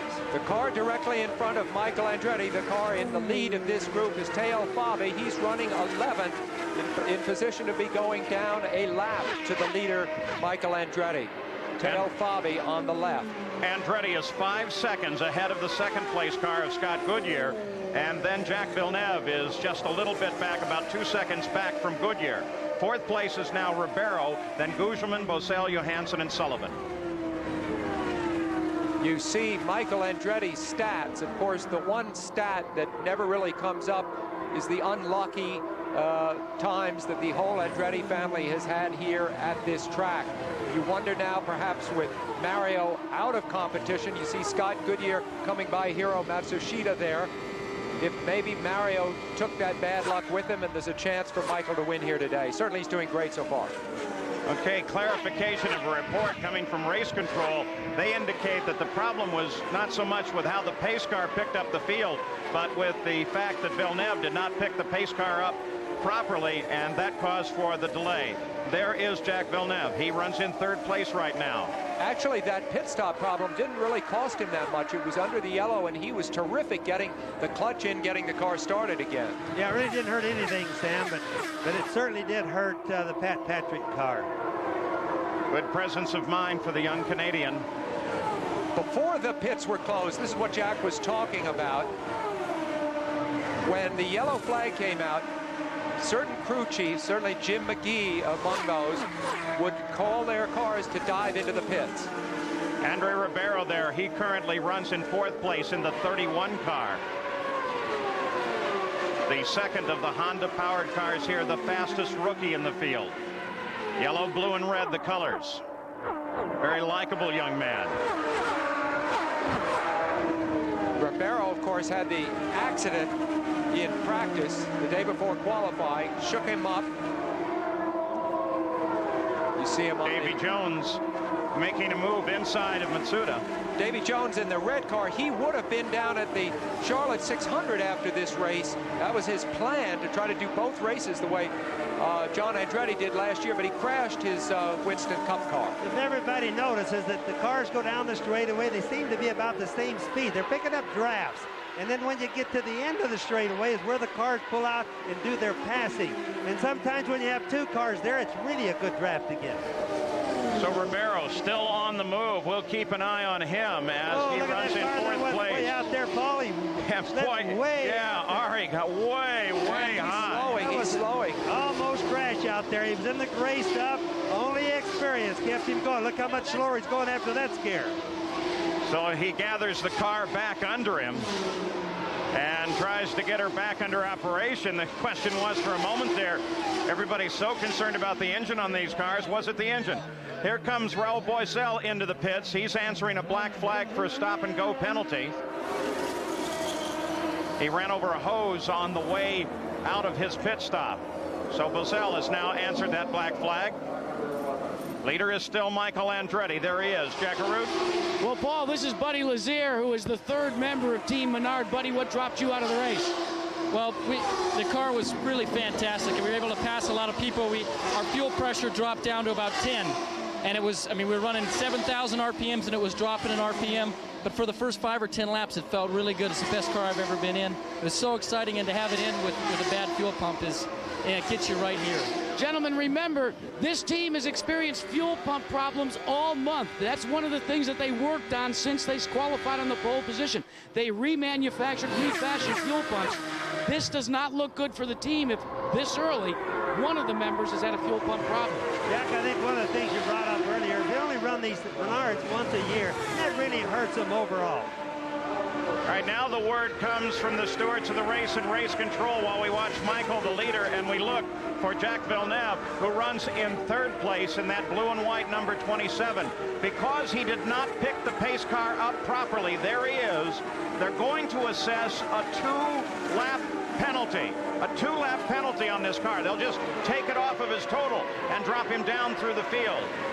Well, that's got to be a disastrous thing. I'll guarantee you, Barry Green is going to really worry about this one. This is a serious penalty. So Andretti leads. Goodyear second. With that penalty, Ribeiro moves up into third. Now here's a look at them trying to get Villeneuve about 10 minutes ago behind the pace car. Now that's Villeneuve on the outside of the pace car. He went by the pace car. Now he's coming back to it. So far, he hasn't broken any rules. And the move of not following those orders precisely cost him 2 laps in the race, and he has dropped well down in the field. In fact, out of the top 20. So Jacques Villeneuve with a tremendous penalty. They haven't assessed one like that in several years at Indianapolis. Now he runs in 24th position. The leader of the race is Michael Andretti. We'll return with more of the Indianapolis 500 after this message and a word from our ABC stations. Laps. For all of you entered in the Valvoline Indy 500 Race to Riches contest who correctly guessed the leader, please call the 800 number now for your chance to win. Good luck.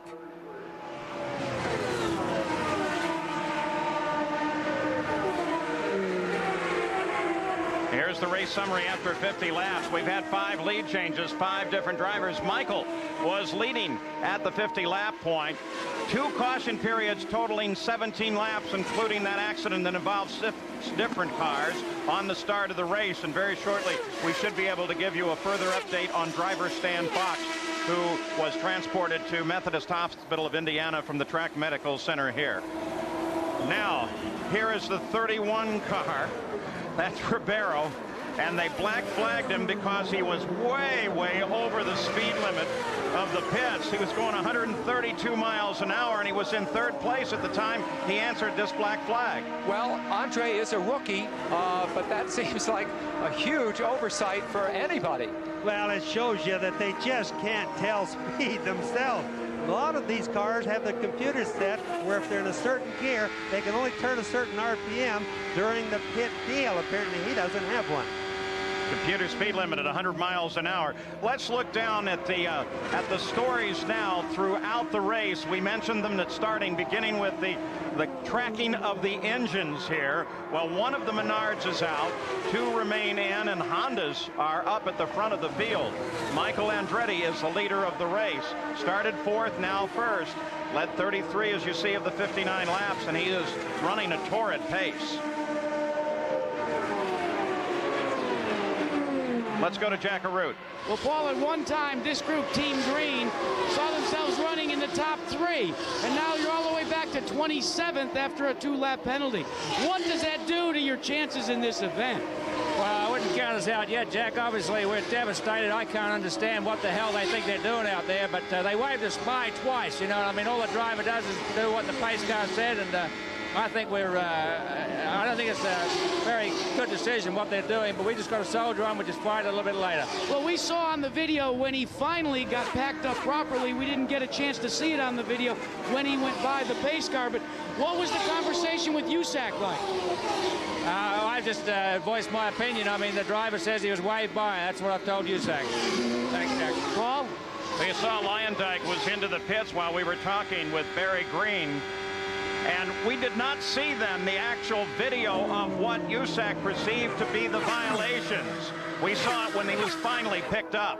The car directly ahead of Michael Andretti, who you see here, is his teammate Paul Tracy in the white car with red on it there. You see Paul Tracy. Michael Andretti is about to put his teammate 1 lap down, but the team of Newman Haas so far shut out for many, many years, is very well positioned in the race here so far. Paul Tracy, she started 16th, now moves up into 6th place. Now let's consider these other stories of the day. We were talking about the engines. Well, Goodyear has been looking very strong. 1 Menard is out of the race. The second is the tire company. So Firestone runs in 2nd place right now. Wide open competition. 6 cars run right now on the lead lap with some interesting names like Guzman, Johansson, and Paul Tracy. And then the weather. Well, it's still sunny. 77 degrees, may even get hotter. And Arie Luyendyk, that stall in the pits may have been very costly for him. We'll continue to track these stories today. We've had 2 caution periods. As Paul Tracy right there behind Michael Andretti, of course, not in contest on the course. This could be Michael's year. The first time he's ever driven here without his dad. That was bad for Paul Tracy, though, because he just got put down that lap that he didn't want to get put down, Paul. Robbie Gordon is into the pits. He has not been a factor. He came into the pits running in 17th. There's a new camera position for us at the end of the front straightaway. Great shot where you can see everybody coming down. We'll listen for a second and see if we can hear Gordon and Walker on 2-way now.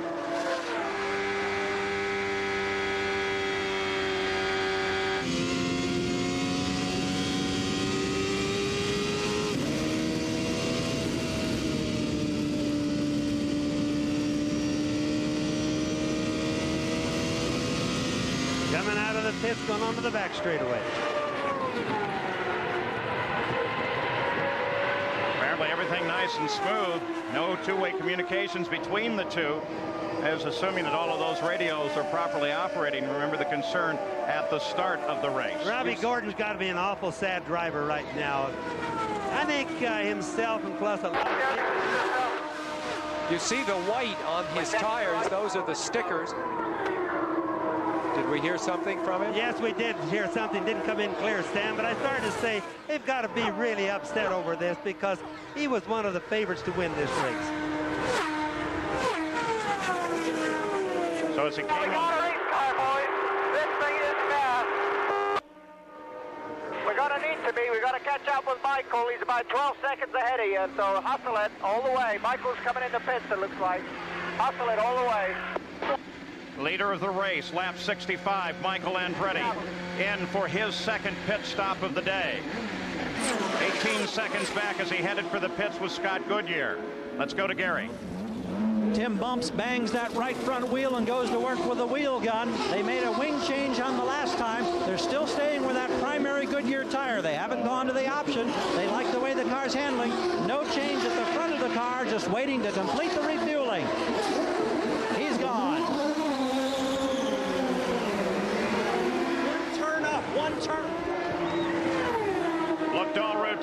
Michael on the 66th lap. Goodyear took over the lead of the race. Guzman is now second. You're on board with the leader, Scott Goodyear. Another thing about that Scott Goodyear tire car that we're talking about or looking at there, just believe that the engine, when they want to go fast with it, turns 14,500 RPM. Amazing. Paul Tracy was running in 9th. There's Andre Ribeiro coming in. And there's Scott Goodyear in, the leader of the race, 24 car. Now let's see if they make any wing adjustments to their cars. Being very careful not to violate the speed limit there. Stop and go penalty here is really serious. Let's go to Jack. So far, gentlemen, they have made no chassis adjustments to this car. Now they're going to change to one full turn in the right side wing in 14.9. But the most incredible fact is when you start to log in pit stops, the car that is having the worst fuel economy, Arie Luyendyk in the V6 Menard. The best is the Honda, Gary Gerald. Jack, we saw no changes on Michael Andretti's stop, but for his teammate Paul Tracy, who's been battling his way forward in the field, they went up one full turn on the right front wing. We'll see if his car handles any better now. And again, that right front wing going up on it is to make the front end hold better. I keep telling people so they can follow the adjustments of the cars. With that Scott Goodyear stop, Mauricio Guzman becomes the 153rd driver to lead at Indianapolis. Back at Indianapolis, Mauricio Guzman is the leader of the race, the Brazilian. He made his last and only pit stop on lap 42. He should be due in shortly, but now he adds his name to race leaders at Indianapolis. Bobby Rahal was running back just out of the top 10 when he came in for what should have been a routine stop, watching the pit speed limit, looking to find his pit here, and this happened. But wrong pit. Well, that was a costly mistake for him. Now he's got to go slow, completely through the pits, get out of the racetrack, get back up to speed, and still do this again. So that was costly. So while we watch the leader, Mauricio Guzman, we have an official update on Stan Fox. He is still unconscious. He is at Methodist Hospital of Indiana. The report is he has a closed head injury, and he is in surgery. Now, Jerry Punch, a closed head injury. What are we talking about? Paul, that's sort of a generic term that goes everything from goes all the way from a mild concussion to a more serious injury involving a bleed into or on the surface of the brain. Now, you got to believe if he's gone to surgery, it's more toward the more severe degree, and we'll try to get a further update from the hospital on Stan Fox. Jerry Bunch, of course, is a medical doctor, can help us with some of those things. Stan Fox is listed in serious condition at Methodist Hospital of Indiana. Now, after the race, we zoom off to the Lone Star State for the final 9 holes of the JCPenney LPGA Skins game. Laura Davies has won 5 skins for $100,000, but Patty Sheehan leads the way with $110,000 after winning 4 skins. Only 9 skins remain. That's today at 3:30, 2:30 Central Time, right here on ABC Sports. Now, while we have a Brazilian in the lead, you can imagine how crazy they're going in Brazil. Let's listen in on the Brazilian television coverage. Eu vi várias vezes, inclusive eu estava junto com o Roger e a gente tocou o replay para ver o que aconteceu. Realmente ele perdeu a aderência da traseira. Eu acho que ele estava muito baixo na curva e deu o que a gente chama de overcorrect.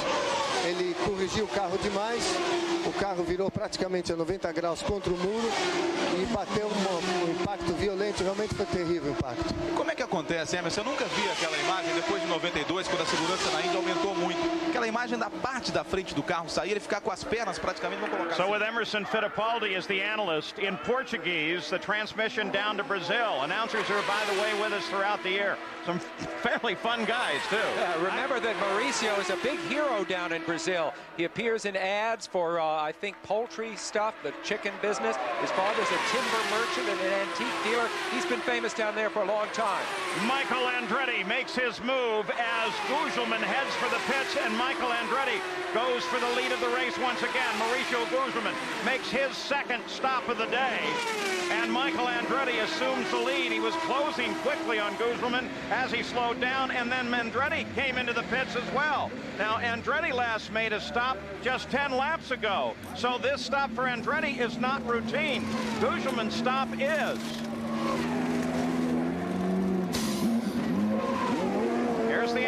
stop. We're under the green.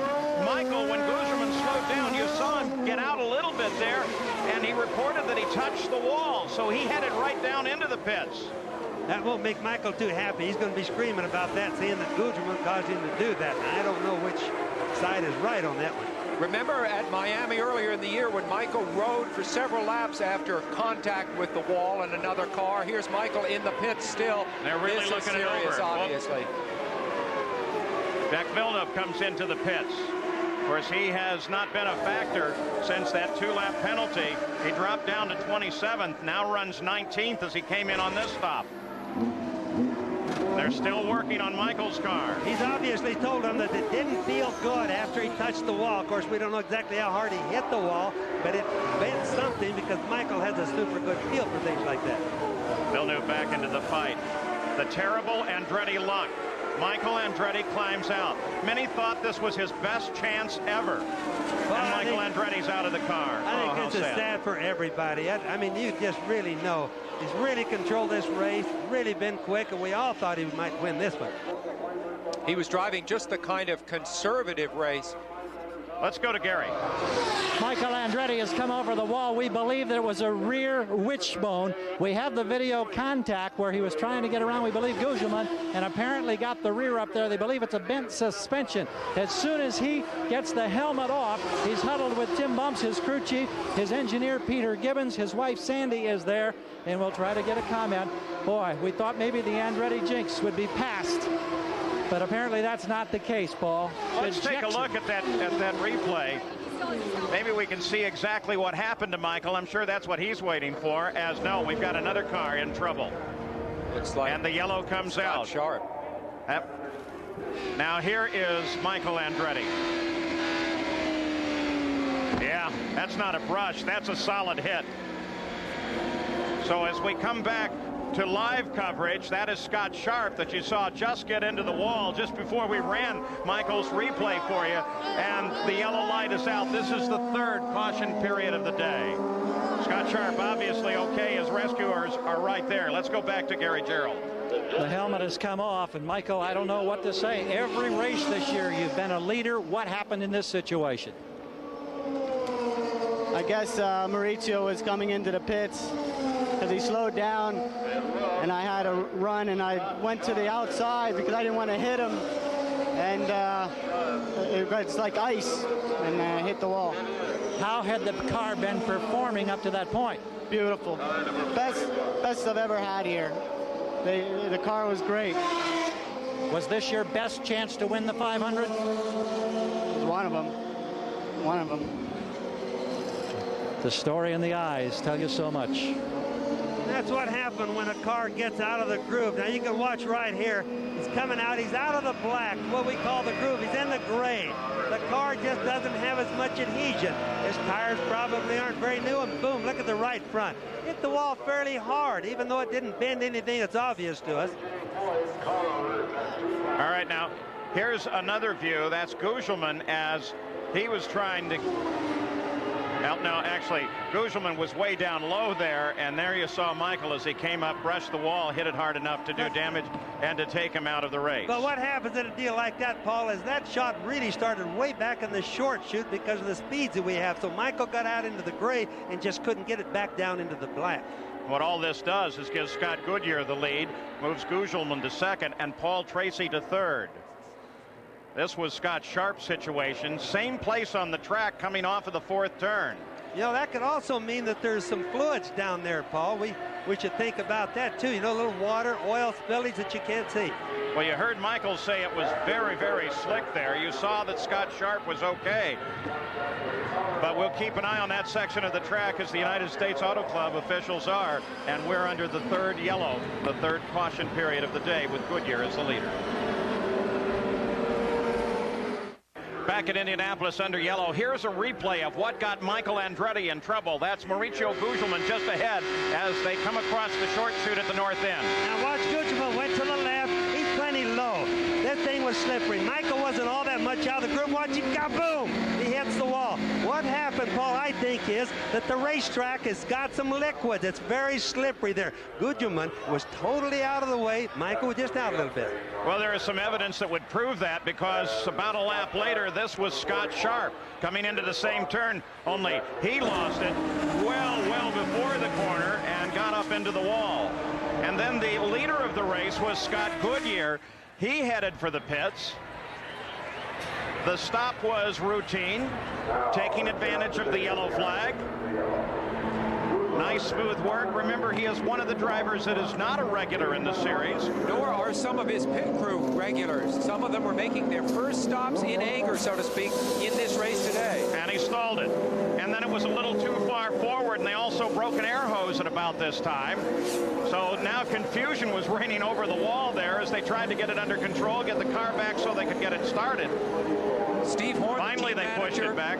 Told me this is exactly what they feared could happen because of the inexperience of the crew.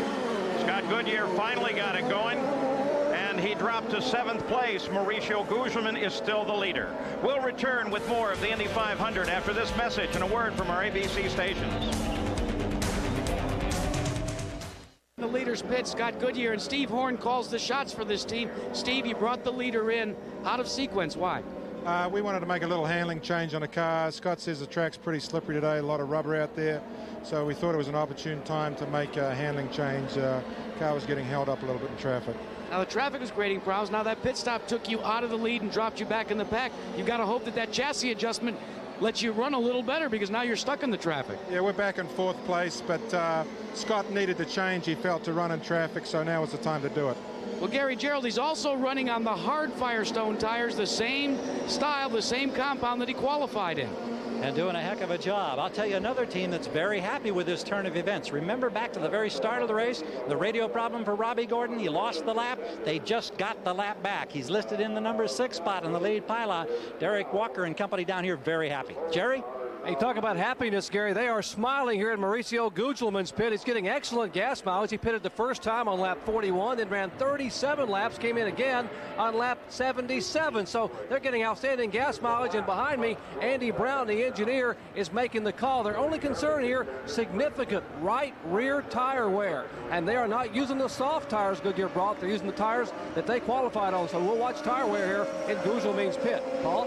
We should be coming back to green shortly. The pace car is already accelerating across the North Chute. We'll take a look at the Valvoline running order here as they head back toward the green flag. Mauricio Gugelmin is the leader, followed by Tracy, and then the rookie, Andrew Ribeiro. And we're green. Here we go again. Looking for Gugelmin in the middle of all that. There he is, swinging to the outside. That's Rahal just in front of him.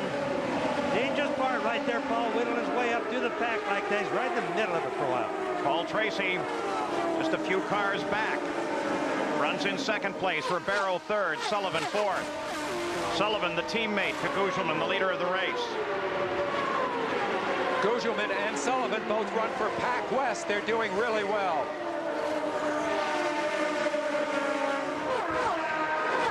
Black flag will be displayed to car 33. That's Teo Fabi, exceeding the pit speed limit. They'll bring him in for a stop-and-go penalty. Update on Paul Tracy. Here's Gary. Paul, the crew is laid out. They're waving him on pit road. They believe that he's got a tire puncture as they came green. He's running in 2nd place. This is a huge, huge disappointment. We wait with the team here on pit road. Tracy peeled off, is on the pit road right now, Gary. There he is. He comes into the stop. They'll change, of course, all 4. We were told they believed it was on the rear. Oh, costly, costly stop now. Of course, they top off with fuel. They're holding him, holding him. They're making a Wickerbill change on the rear wing. It's complete. He's gone. How many spaces did he lose on the racetrack? That's going to be the key. Well, he dropped down to 9th place as he headed out. He'll drop further as he comes back up to speed. And there is Johansson, loses it. Bobby, what happened there? On the pit apron. Paul, I didn't see it.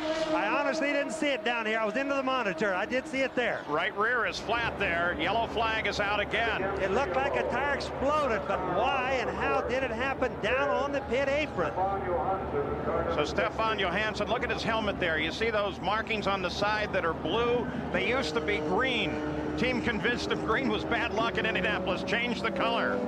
Here's a replay. Watch Johansson. Now he's clear down on the apron, right there, right in front of us there. Oh, right All rear of a sudden, the right rear tire shredded. That means it was probably low, out of air, and when they're like that, they just come apart. Then, of course, he has no direction. Now, it also could have been that he ran over something, and then they look like they explode.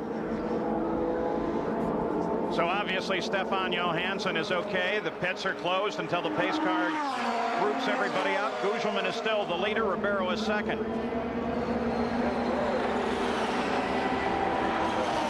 At Indianapolis, here's a replay of what caused Stefan Johansson's problem. See that piece of debris lying out in the track? Now watch Johansson.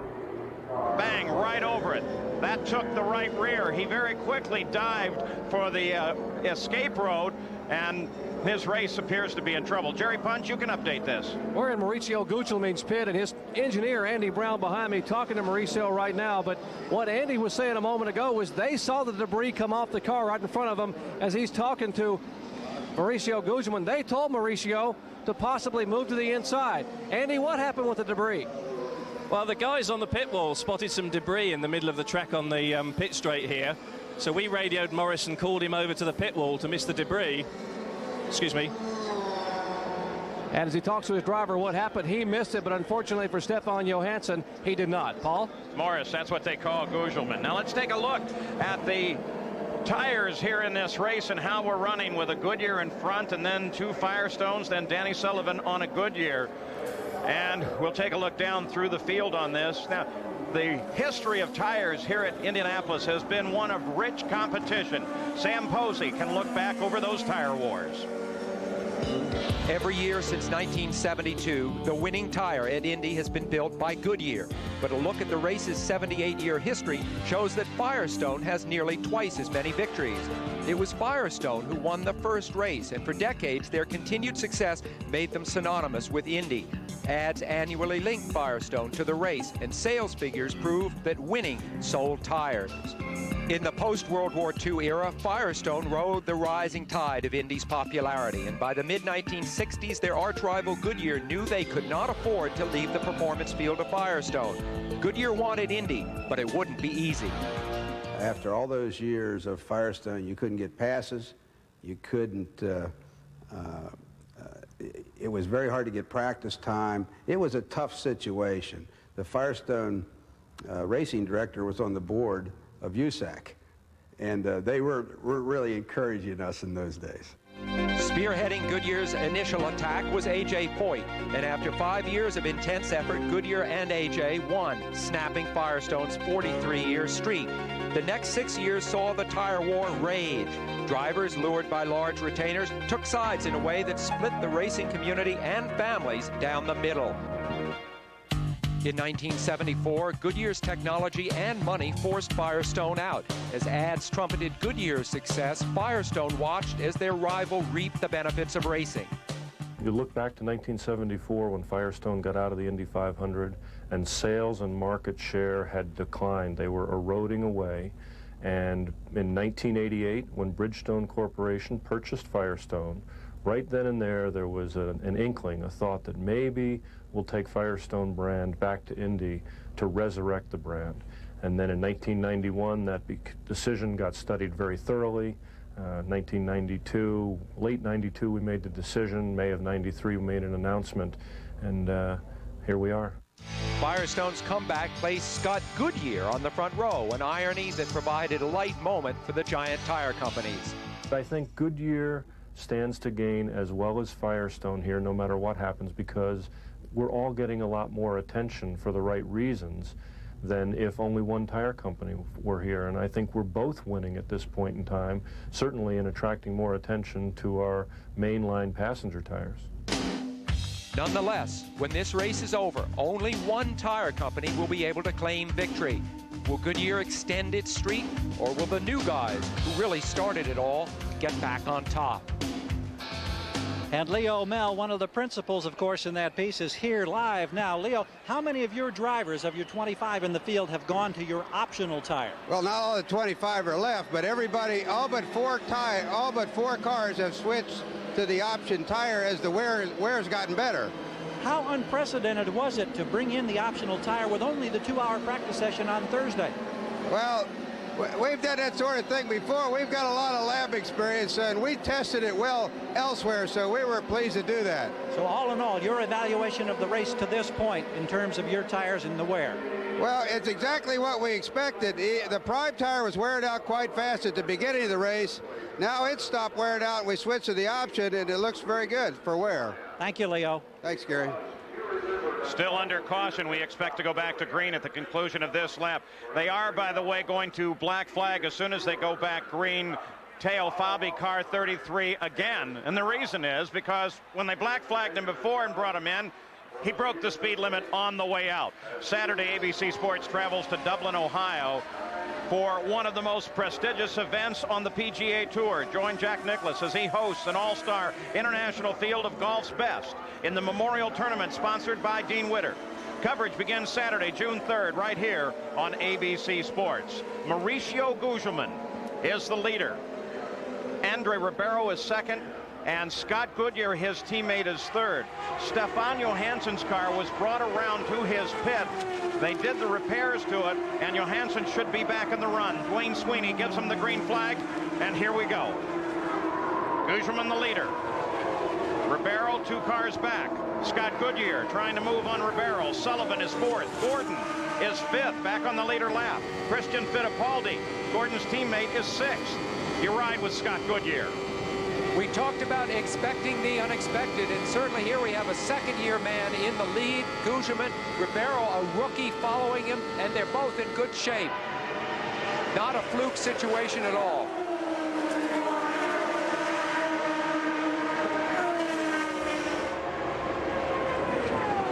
Goodyear tries to reel in Ribeiro. 105 laps to go. That means that in 6 laps, this will become an official race. That is, if the skies would open up, and that doesn't seem possible at the moment, but should the weather affect the run, once they've crossed the 101st lap, it is an official race, and a winner can be declared. Amazing, because the drivers went to bed last night amid thunderstorms and woke up with it still raining at about 5 o'clock this morning. And as you guys know, I can see all the way to Terre Haute, and I don't see any bad weather, so that's good news for all of us.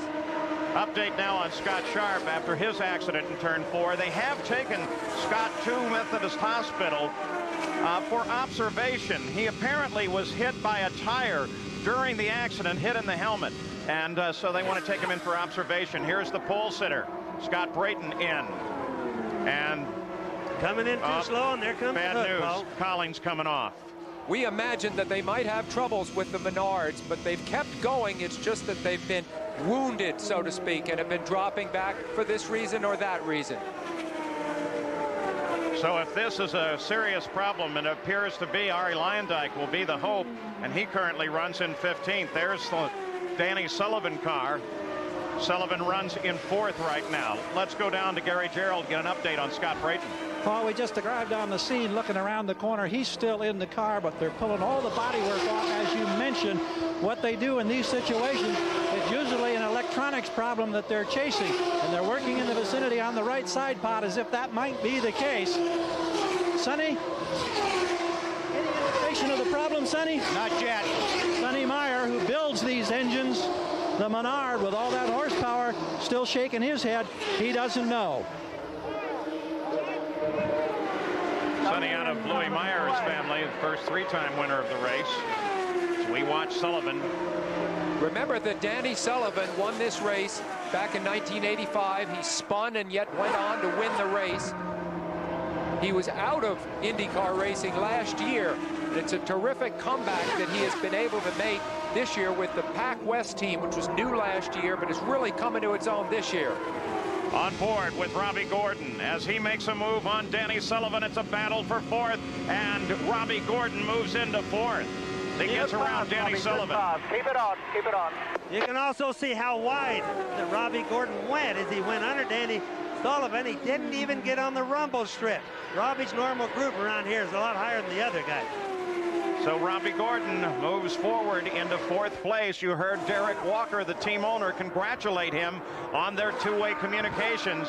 He's been trying to insist that Robbie move forward as quickly as he can now and stay in touch with the leaders. He's doing just that. And just remember that Derek Walker was the crew chief that masterminded many of Rick Mears's come from behind victories here. We might be seeing something like that again. Dwayne Sweeney has just shown the field the cross flags indicating the halfway point, the 215th mile, the 100th lap of the Indianapolis 500, 79th running. Gugelman is the leader. Robbie Gordon's really on the move. As he comes through 3, I noticed he just pulled Danny Sullivan by quite a bit. So he's probably be getting his car handling a lot better. He's definitely moving faster, Paul. Andrew Ribeiro runs in 2nd, Scott Goodyear 3rd, then Robbie Gordon. There he is. Gordon looking so very strong now. Gordon won at Phoenix just 8 weeks ago. That was his first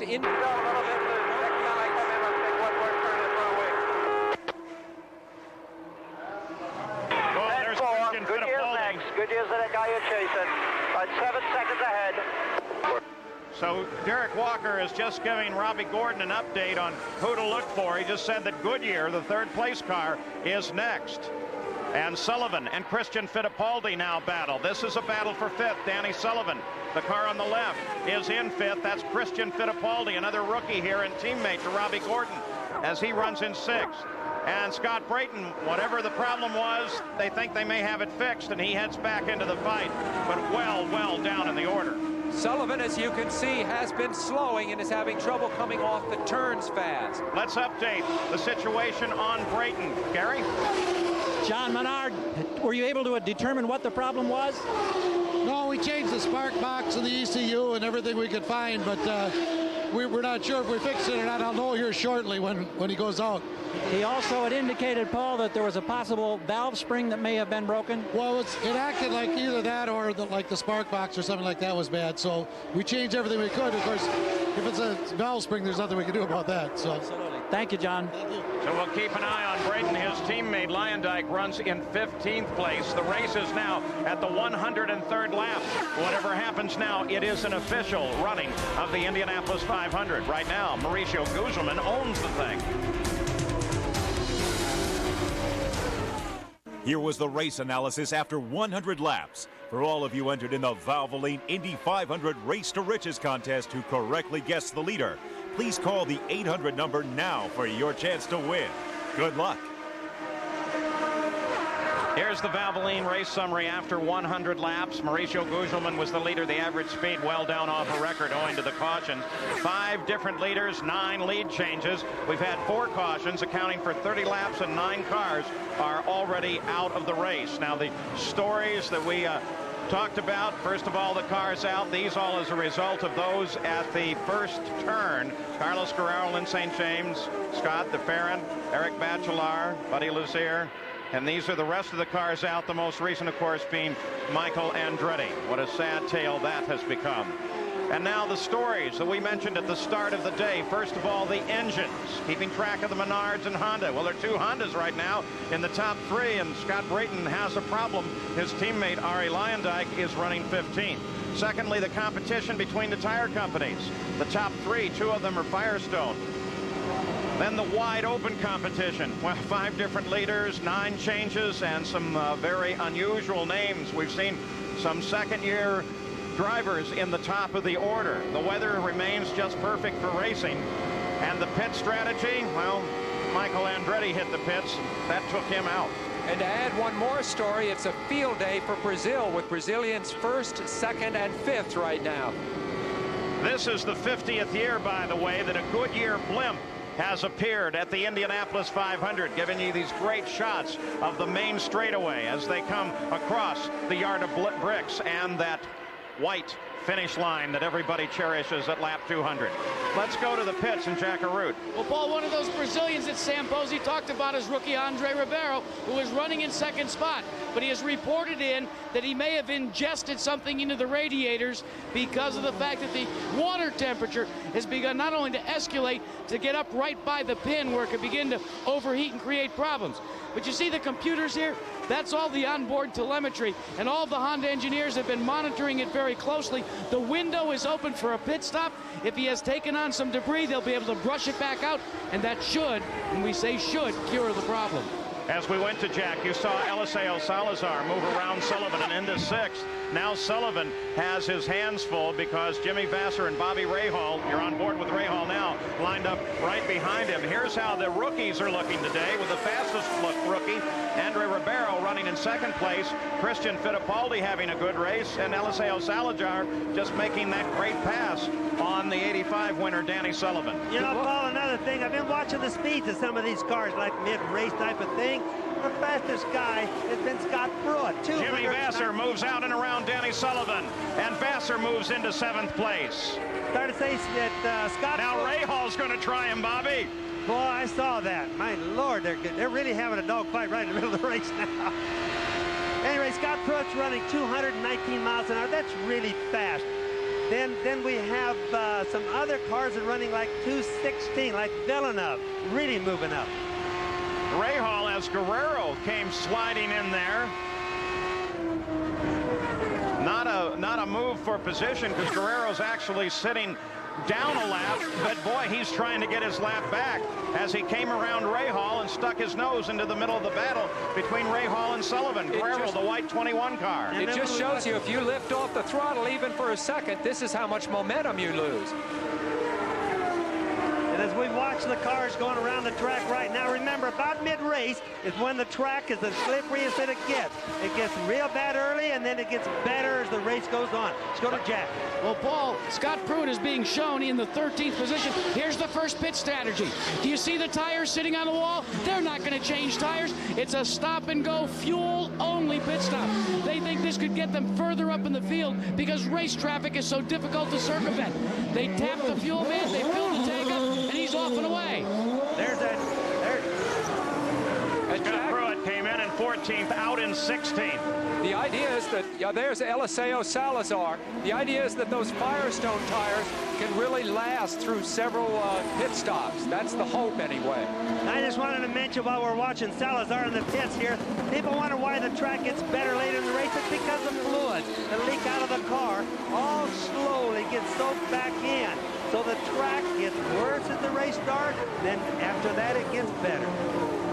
So Gugelmin is the leader of the race while most of the cars begin making their stops now. Let's go to Jack Arute. Andre Ribeiro, your second place runner with the Honda Firestone package. And you see the crewman is actually looking in, trying to scrape away the radiators, and they have indeed pulled away some debris that would have accounted for the overheating in 17.2 seconds for Andre Ribeiro. And keep in mind, those radiators are just as small as they can possibly be because that's straightaway speed. So any debris that gets in there hurts the cooling system. Jack, from where we sit, we can see debris on the outside of several of the turns. The track's as messy as I've ever seen it, and I think we might have this situation afflict other cars as well before the end of the day. Andre Ribeiro came in third, dropped down to seventh during his stop, showing you how critical those pit crews are with traveling speed at 220 miles an hour. The cars are every second going the length of a football field plus, well over 100 yards. There's the leader, Mauricio Gugelmin. Scott Goodyear is second. Robbie Gordon, with everybody falling out on pit stops, has moved up into third place. Christian Fittipaldi is fourth, and Jimmy Vasser is now in fifth. That's really been some good planning on Derek Walker's thing, getting Robbie Gordon all the way back up to third place. It's amazing. We almost wrote him off not too long back. Well, and he's keeping his cars right together, Bobby. His cars are in third and in fourth. So expecting a stop by this car, the Pac West car of Mauricio Gugelmin.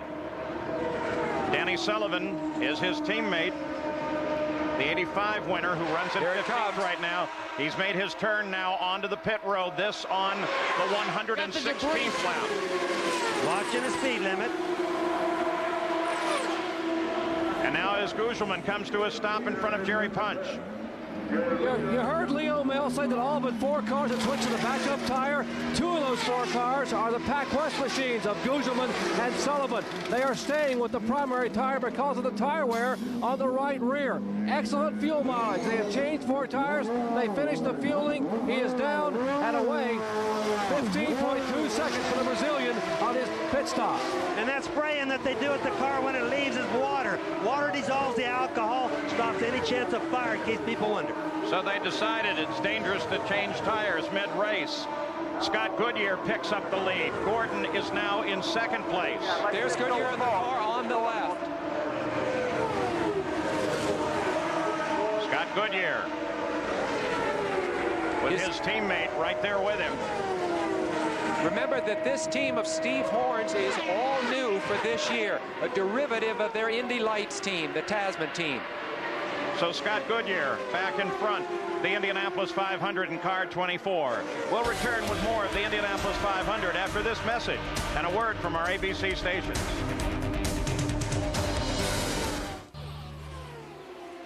We're back live in Indianapolis. The temperature 78 degrees, but look down at the bottom at the track temperature. 120 degrees. That doesn't help the grip at all. And the winds out of the south at 21 miles an hour have been blowing quite a bit of debris onto the racetrack, pieces of paper and the like. That's a concern to all the crews, because if they get ingested in the front of those coolers and stop the cooling process in the engine, they can cook an engine in no time. Ribeiro was into the pits. He stalled while he was there. Now he's trying to get out onto the track.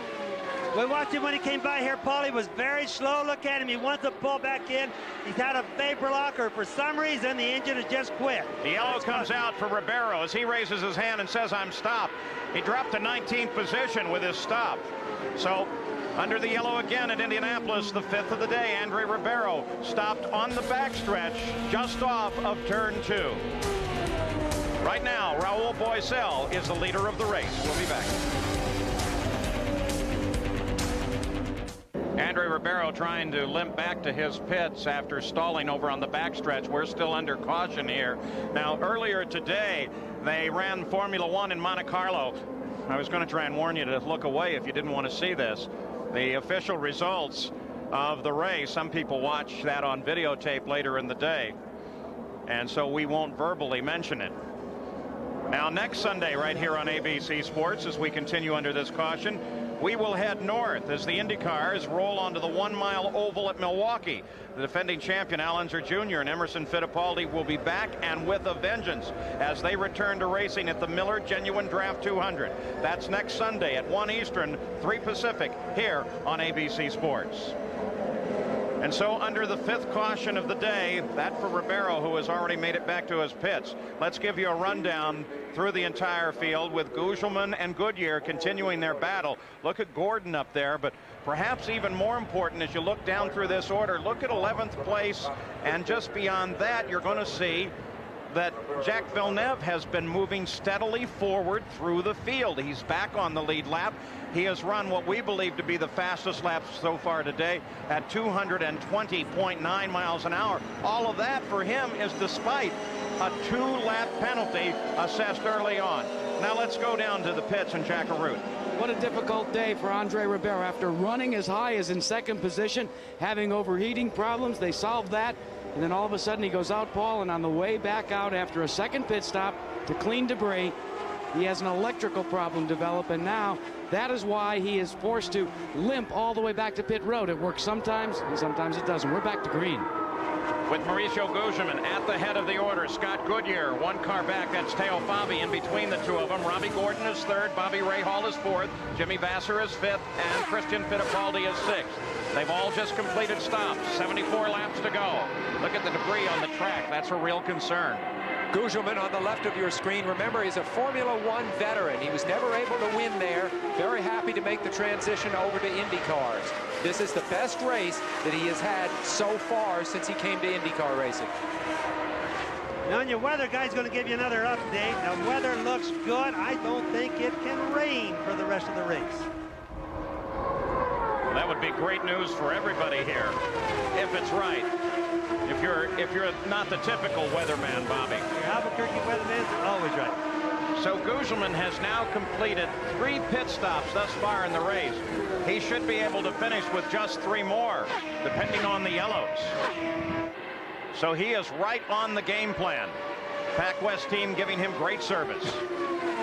There's the second place car of Scott Goodyear. Remember, that has the Honda engine and the Firestone tires. Unusual combination. You know, Sam, we've been wondering about that engine because we know it turns more RPM than any other engine that we've ever had here at Indianapolis. About 1,000 more than the Ford engines do, for example, of which is the majority of the field. And they're still running, haven't given any problems at all. And remember, Bobby, it was just last year that the Honda engine was sort of run out of here in disgrace when Bobby Rahal couldn't get up to speed with it. So this is, we talked about coming back with a vengeance. It's been terrific for Honda. There goes Robbie Gordon. Black flag is going to be shown to the 21 car of Roberto Guerrero. Again, a speed limit violation in the pits. You ride with Robbie Gordon. He is in 3rd place. Scott Goodyear is in 2nd, up about 2.5 seconds ahead of him. But look how much distance that translates to on the track. Seems like an almost impossible distance sometimes to make up. Let's go down to Jerry Punch. Guys, we told you they're getting excellent fuel mileage here from Maurizio Gugelmin. Get a load of this. They pitted on lap 117. They may try to stretch it to lap 150 or 152 for his next stop. And then, if they get a couple of cautions, that may be the last stop they have to make. They are getting outstanding fuel mileage. They will need at most 2 stops, and with a little luck, maybe just 1 more, Paul. Outstanding, almost unbelievable. The prediction would be 3. So with 71 laps to go, we're going to try to get a little bit ahead on some messages so we can have a nice clear run to the finish. 128 laps complete.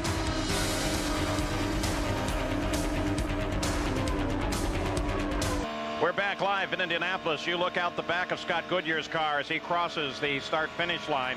And we'll take a look at the lap leaders here in the race. Right now it is Gugelmin that is out in front. Goodyear is 2nd, and you can see that car just behind him. Well, that is Robbie Gordon, who has driven a brilliant race to get back up here into the front of the order. Then behind Gordon is Bobby Rahal. 5th place is Jimmy Vasser, followed by Paul Tracy, Scott Pruitt, Christian Fittipaldi, Danny Sullivan, and Jack Villeneuve is now running in 10th place as he continues to carve his way back up through this field. 14 U.S.-born drivers in the race, Paul, and the highest-placed one is Gordon in 3rd. Scott Goodyear, Honda power. Honda's never started this race. Remember the problems that Bobby Rahal's had the past 2 years. Finally last year in frustration, having to move over to an entirely different engine combination as you're on board with Robbie Gordon. But boy, it's looking so solid here today. Gugelmin out in front of Goodyear by 1.6 seconds. You know, Paul, pit strategies are working themselves up to where they're going to be really important. There's 4 guys, Pruitt, Villeneuve, Gordon, and Boissel, that if they have just a little bit of help, they're going to make it on 1 more pit stop. A lot of the other guys are going to have to make 2 more. So pretty soon, we're going to see this come into play big time. Looks like Paul Tracy in trouble. Paul Tracy on the pit road at first, now on the backstretch. Here's the yellow. This is going to cause. He was running 8. That's green right now, not yellow yet. We'll see what it does. Maybe he can limp in. This is the remaining Newman-Haas car. We spoke of their bad luck as a team here at Indianapolis. They started in 1983. They've never won the race. This was their last hope after Michael Andretti went out, and now things not looking good. Paul Tracy pulled down onto the runoff lanes. Report his engine was dead as he pulled off. As he went by us, Paul, his engine was already dead. So let's get an update on Paul Tracy from Gary. We're told, Paul, that the throttle cable broke on Paul Tracy's car. That's the reason why he's limping toward home. Phenomenal. You see Robbie Gordon here, though. He is on the move. The battle for second is very exciting between Scott Goodyear and Robbie Gordon. There goes Goodyear, and there's Gordon. They're very close. Here we ride with Gordon as he tracks Goodyear ahead of him. We'll just ride with him and listen to the radio. Don't take too many chances. Long way to go. You can tell how Derek works out. 1 minute it's go like heck. The next minute and we're yellow. We got a yellow. We got a yellow. No passing. You saw the yellow wink on there as they were talking. Derek Daly. He's going to get a pass all over him going into turn 3. Derek. Yeah, you were the faster of the 3.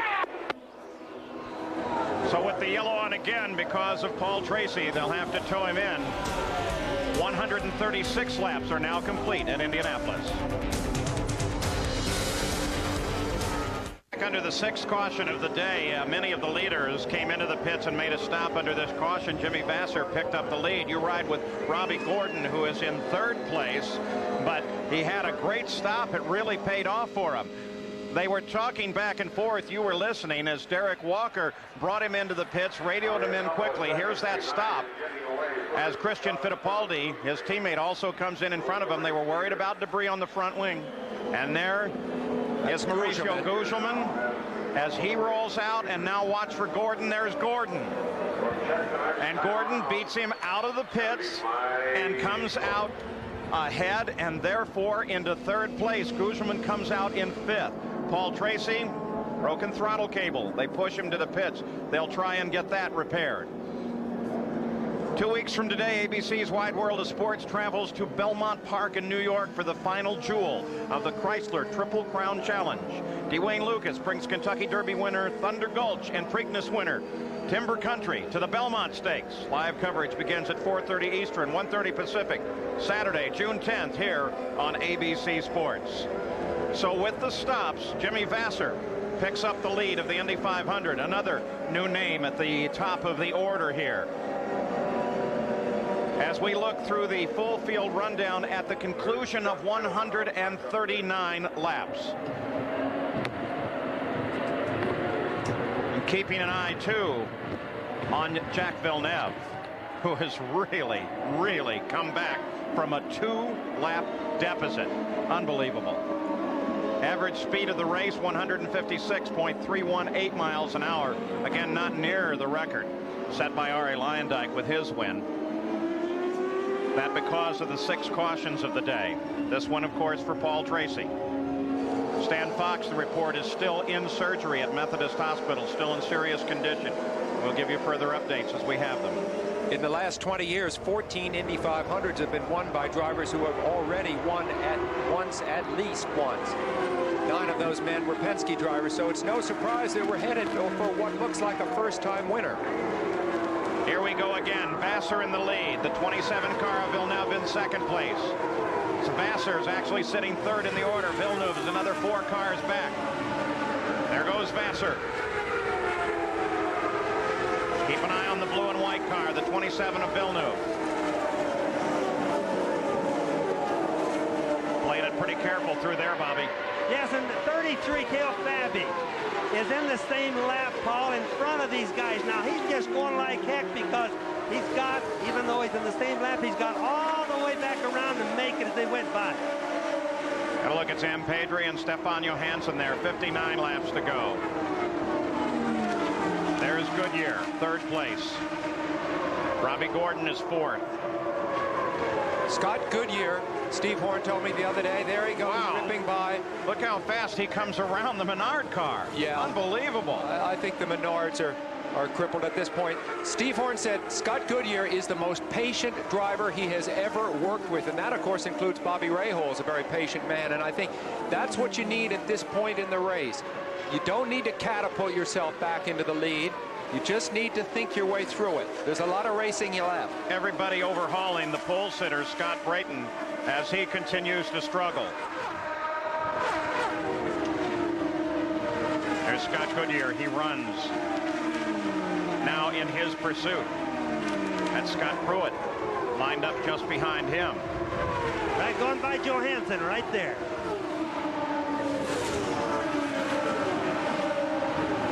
There's Scott Pruitt as he tries to move inside Johansson, who had his problems earlier on. Remember that right rear tire cut down by debris, but they got the car back and got him in. It's amazing that Johansson's car still runs after spinning around as much as it did. New tire, or back to the pitch, new tire, look at him, back in the race and going. Remember Pruitt running on tires that he's kept on that car for quite a while. And tires that, by the way, he has literally hundreds of miles of testing last year at the Speedway. Remember, he didn't run in these cars last year while they were testing the tires for Firestone. Here he comes by Johansson. The bid. Not a pass for position. And wow, Johansson forces Davy Jones to run real high there. Boy, he had him way out Look at wide Rahal. groove there. Rahal comes up to close. On board with Rahal now. And just as they came through here, through all that, Paul, got really gusty. That's one of the things that the Thunderheads without rain are doing to the guys. Rahal battling with Gugelman. Robbie Gordon's in it as well. It's a battle for third place. Gordon's there right now. Pruitt's part of the battle too. Now they stretch out just a bit. Go, Gordon, almost into the wall. Now that's what I was telling you guys about the gusty of the wind. It's really got gusty just all of a sudden. It's been going up and down all day. But a gust of wind could have done that to him right there. Gugelman around Jones. Not a battle for position. It's Vassar, Villeneuve, Goodyear, Pruitt, Gugelman, Rahal, Gordon. That's the lineup. Christian Fittipaldi is 9th. Eliseo Salazar is 10th. There you see the lineup on the Valvoline leaderboard. Rahal right there on the right of your screen in the black and yellow car. Rahal is 6th. The car in front of him, Jones, is not a factor in this battle. Jones is running 15th.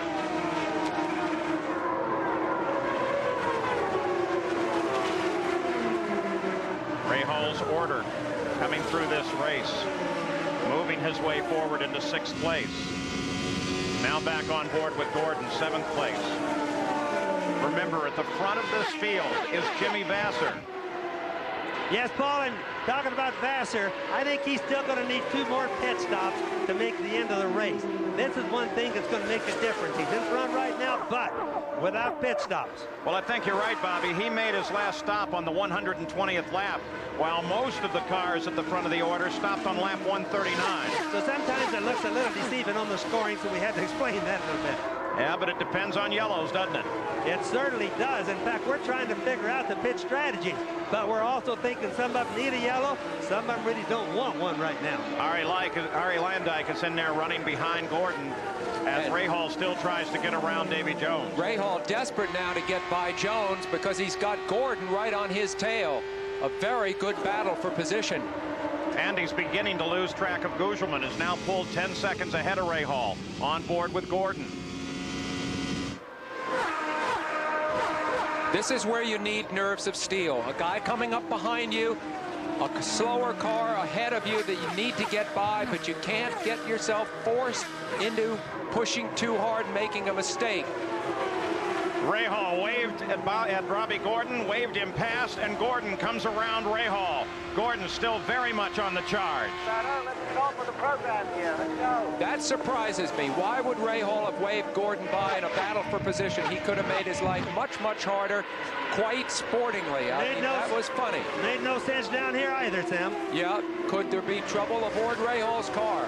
You know, he couldn't get by Davy Jones, Bobby. What do you think? He's been looking good down here. I don't see any problems. He goes by my space in turn 2. He has been running a low line off the corners. We'll keep an eye on Bobby Rahal. As the leaders come off of the 4th turn, Vassar is still the leader. Villeneuve is 2nd. Goodyear is 3rd. Oh, here comes Rahal trying back to challenge again. with Gordon. Boy, almost gets into the side of him, though. What's going on here? Rahal waves him past and then comes back to race with him. I wonder if there was something momentarily wrong for Rahal that's picked up. Could have been some communication problems from the pits to Rahal. That's the only thing I can figure out. You mean you think he didn't know he was racing Gordon for position?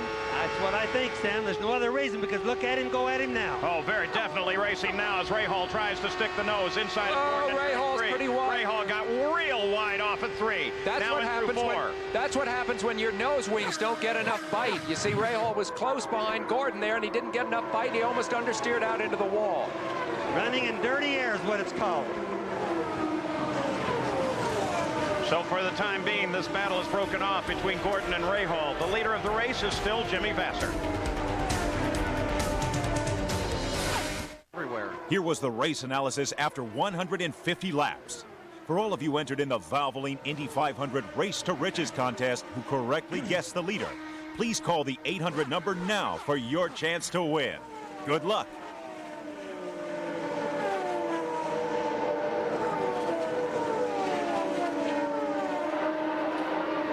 Jimmy Vasser expected in for a pit stop shortly now. He's out of sequence with the rest of the leaders. Average speed at 158 miles an hour coming up. 8 leaders, 15 lead changes. Cars out of the race. The first one's, of course, owing to that first turn accident. 45 laps to go. This is out of race at 150 laps. Paul Tracy with that broken throttle, the most recent retirement. Gugelmin, Bobby Rahal continue their battle. Robbie Gordon is just ahead of him. We'll watch this fight.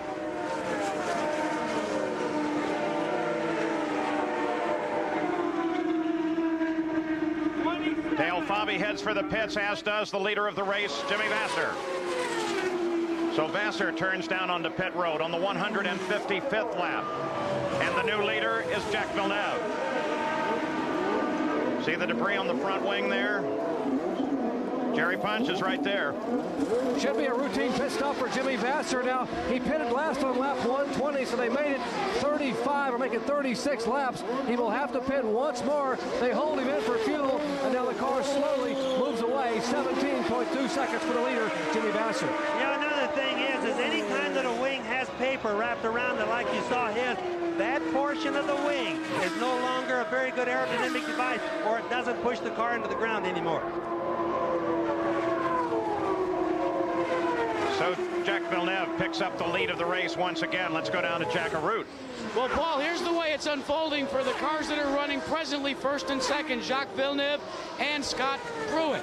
Villeneuve, according to Team Green, is real close, but they are going to try and make it on one final stop.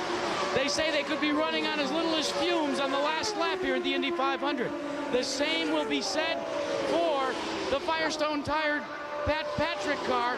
They're coming in, believe this, on lap 170, and then they're going the distance. Pruitt presently shown in second spot. I'll tell you what, though, what a terrific story this is with the car that went 2 laps behind. Right now, he'd be 2 laps ahead of the race were it not for that penalty. There's Scott Pruitt on Firestone tires. Pruitt did 10,000 miles of testing last year as part of the Firestone program.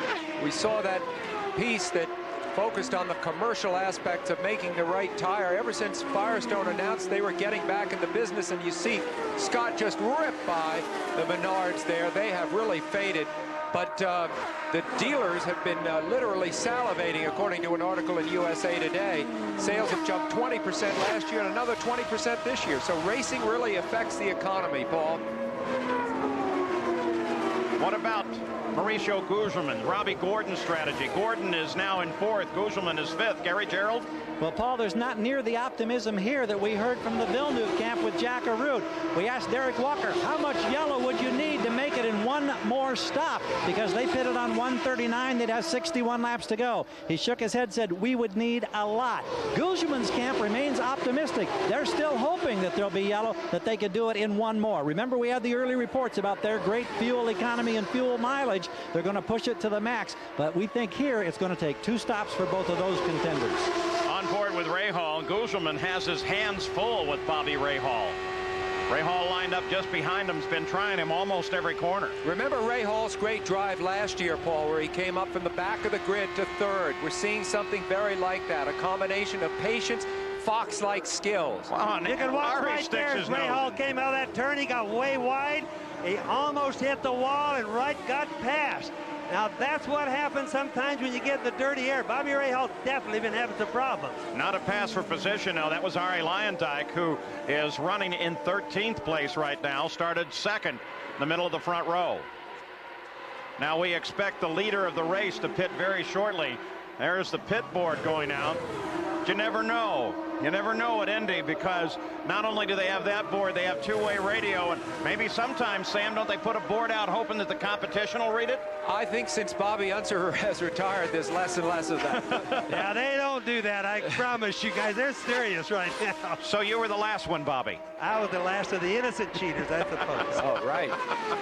A major admission here. We've now moved into the last 100 miles of the 500-mile race. Villeneuve just 24 years old. Well, just reflecting on Villeneuve today, Bobby, what a great day it has been for this man to make up that lost ground and to be running in a position to win the race. That's just what I started to say, Sam. One of the biggest stories today is that young man leading that blue and white car. There's Scott Pruitt, though, taking a run at him. But just to think, he got a 2-lap penalty. We almost rode him off, and now he's leading the race.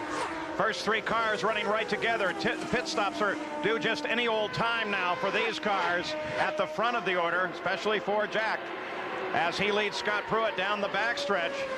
They talk about Jack entertaining offers from Formula One. Of course, his dad was a great Formula One driver for Ferrari. He was killed in the early 1980s. It'll be interesting to see whether Jacques makes that move or stays here in IndyCar racing. Look at Pruitt as he takes the lead, and the yellow comes out. Look what that does. That means that the pits close. We've got Davy Jones into the wall. It means that as he was going for the pits, Pruitt was able to pick up the lead from Villeneuve. Then Villeneuve saw the pits were closed and veered back out onto the racetrack. Will he have enough fuel? But a good call. Will he have enough fuel, though, now? Let's go to Jack Arute. Sam, you're exactly right. We saw it happen one time before with Scott Pruitt. Their concern on Team Green is they wanted to run this one as far as they could. They cannot afford to have the pits closed for more than one lap because they have to come in and take on methanol as soon as possible. Unbelievable. There you see them ready to refuel the car and unable to do so with the pits closed. So they wait at Team Green, hoping that they will get this field gathered up quickly and Jack can get into the pits. Remember, that was his problem before, but they don't have him gathered up. The pits are still closed. You see the sign, no pit. Now, he is at reduced speed. That's going to help him a little bit. That helps him, and if this works out, of course, that projects him that much closer to the end of the race. Another thing you guys want to keep in mind, these fuel tanks, the pickups on them are made to pick up the fuel when they have centrifugal force going around the track. Sometimes when you're running slow, they quit picking up fuel. Let's hope they don't get the air now. All right, here's the view down from the blimp. That's Villeneuve in the front of the order here. Now watch, he started down into the pits. When he slowed down, Pruitt took over the lead. Then he saw the yellow and stayed out on the track. Boy, was that quick thinking. Boy, quick thinking. I think the officials are going to have to do some rethink on some of these pit stop no's. Now here is a situation with Davey, who just got high coming off it too, right in front of the VIP suites and up against the wall. He appears to be okay as a result. Here's another view of it. He had Davy Jones did a very decent race going for himself. You've seen him able to hold off Bobby Rahal. You see him now above the groove there in the center of your screen. He's in deep trouble already. I would think, wouldn't you, Bobby? Yes, no and chance. once you get that far into the gray, where you pass the apex on the corner near the exit, that's it. All right, so the pits are now open, and we expect Jack Villeneuve to head down into the pits. There he is. In fact, I can see him in there. He's about the third car in line. Well, what you have is all three of the leaders heading into the pits. Pruitt, Goodyear, Villeneuve. We have a situation where all the leaders come in. Keep in mind, gentlemen, the Team Green 2 years in a row have put Jacques Villeneuve and their team atop the pit stop competition here. Then earlier this year, Team Green with Jacques Villeneuve at the wheel. Jack came home victorious after a brilliant set of pit stops, put him back out in the lead in Miami. So this team knows what it takes in terms of pit stops and pit stop strategy to make themselves a winning contender. They clean off the debris. They hold him as long as they possibly can, taking on as much fuel as possible. And the engine stalls. They try to refire it as Adrian Fernandez tries to come into his pit. And Goodyear gets out ahead. A traffic jam there right at the pit as Villeneuve tries to get away under this caution. There he is, finally rolling out. Bobby Rahal rolls out behind him. Boy, another bad problem for Villeneuve, who has not had the best of luck today, but seems to be able to outdrive it. Under the caution, Robbie Gordon picked up the lead. They just called him into the pits. Part of the strategy, trying to milk the yellow just as long as they can. Second place, Mauricio Gugelmin came in as well. There he is. So both of these cars still under the yellow. Gugelmin rolls away first. Now Robbie Gordon rolls away, but not quick enough. We'll get him. You heard Derek Walker say, don't worry about it, we'll get him.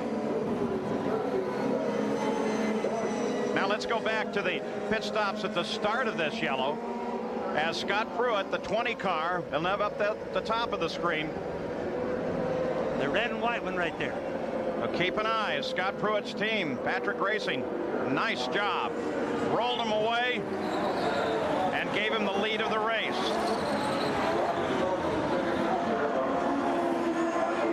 And then Goodyear came out, and then Villeneuve.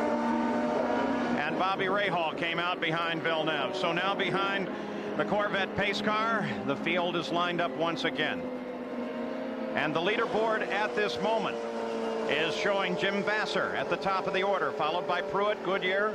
Jack Villeneuve drops to 4th. Bobby Rahal, Raul Boisel, Rahal's teammate. They run 5th and 6th. Eliseo Salazar, Christian Fittipaldi, Gugelman now down to 9th place, followed by Gordon Sullivan and Ari Luyendyk with a Menard engine still in this fight. Let's go to Jack. Well, probably one of the greatest stories so far, and we've been on top of it, is Scott Pruitt going without a tire change. Al Spire from Firestone Tire and Rubber Company. It's the soft compound, and yet he elected not to change tires. He's got new ones on now, but 2 whole stops. Oh, yeah, 2 whole stops. You know, he went a lap down earlier in the race because the pits were closed. He ran out of fuel by going almost a double stint on the tires because of the exceptional wear we've got. Even on the soft compound, it's got him back on the lead wrap, right up in the lead, and we've got our fingers crossed. How could you assess your performance so far coming back to Indy? Oh, it is just tremendous. We could never have expected to be here late in the race. 2 cars up in the top 3, tires performing flawlessly, wear rate way above what we expected, and running right with the leaders. It is just fantastic. You know, guys, should they win, you'll have to get him a Valium patch to keep him on the ground. We should be going green next time around, and that man, Jimmy Vassar, in the number 12 SDP car, will be the leader of the race. He'll be followed by Scott Pruitt, and then Scott Goodyear, and then Jack Villeneuve in 4th, Bobby Rahal 5th, Raul Boisel in 6th, Eliseo Salazar in 7th. Vassar finished 4th here last year, but he, like several other drivers in this race, are having the best race that they have ever had. We're seeing great drives by a number of drivers who have not really been headliners in IndyCar racing. Now let's also keep in mind that the pit stops, they could probably make it one more, but it's got to be a flat-out race all the way to the end, and that means, will the guys run in their cruise gear? Will they turn the boost all the way up to maximum? That uses more fuel, so we have to kind of follow along and watch their concepts. Just 32 laps to go. Now's the time when the crew will turn them totally loose and say, race it on your own. As Jimmy Vassar picks up the pace, Matsuda heads into the pits as they come back to green. Vassar passes him. Pruitt moves to the inside. That's Goodyear sliding in just behind them. Pruitt can't get it done. Drops 2 wheels below the line onto the rumble strip. Battle for the lead at Indianapolis.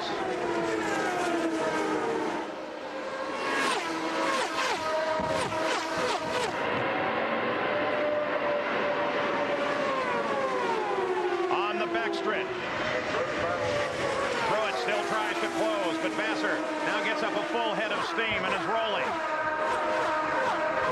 Jimmy Vassar fought off Pruitt terrifically there. What style, Paul. He just knifed back across, had none of Pruitt's effort to pass him.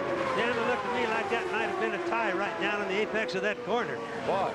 Boy, but what a chance he took. See that car there, number 9, 5th place? They're going to give him the black flag. Excessive speed on the last pit stop. So Rahal will have to make a stop-and-go penalty. He was going 109. Supposed to go not more than 100. Now let's go to the pitch, Jerry Punch.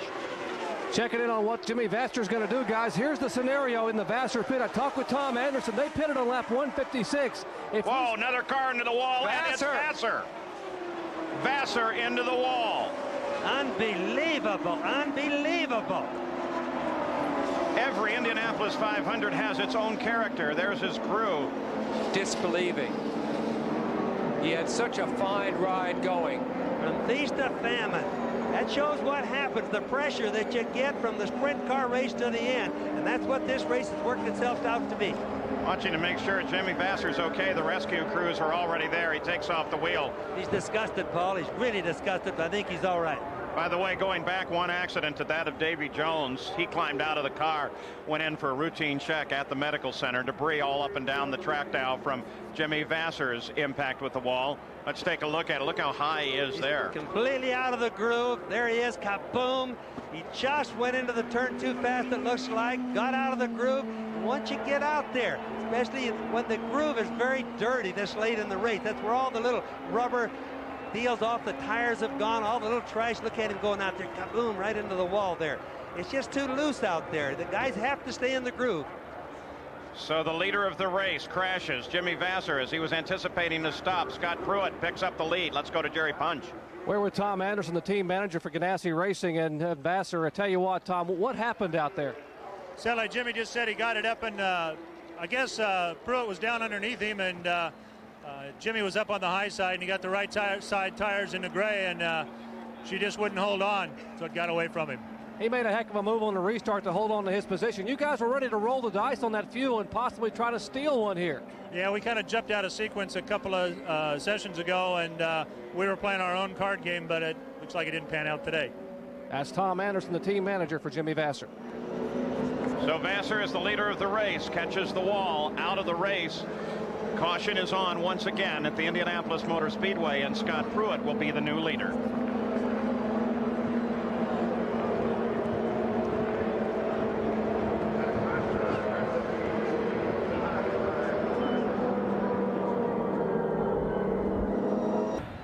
Back in Indianapolis, here's a situation that set up this yellow with Jimmy Vasser running in the lead, being chased by Scott Pruitt, Bobby Unser. Yes, you can see Pruitt behind. There's the car, the red one. Vasser, Pruitt getting a draft. Moving up on him, moving up, getting a good draft, working back and forth. Now he goes for the pass right down the bottom. Good, clean pass. Good, smart pass by Pruitt. And that, of course, put Vasser into the wall. This is from Scott Goodyear's car. There they are just ahead of you. You can see that Vasser getting way high after the pass. Catches the wall. Goodyear goes into second place. And Jimmy Vasser, not very happy with this. He apparently didn't think it was a clean pass. He wanted to wait for Scott Pruitt as he came around. I think he's wrong there, Paul. He's looking for an excuse. He's anxious at the end of the day. Let's go to Jerry Punch. We are in the Ganassi pits with Chip Ganassi's partner, Joe Montana. Joe, first let me ask you, what about this spectacle today, the Indy 500? How are you enjoying yourself?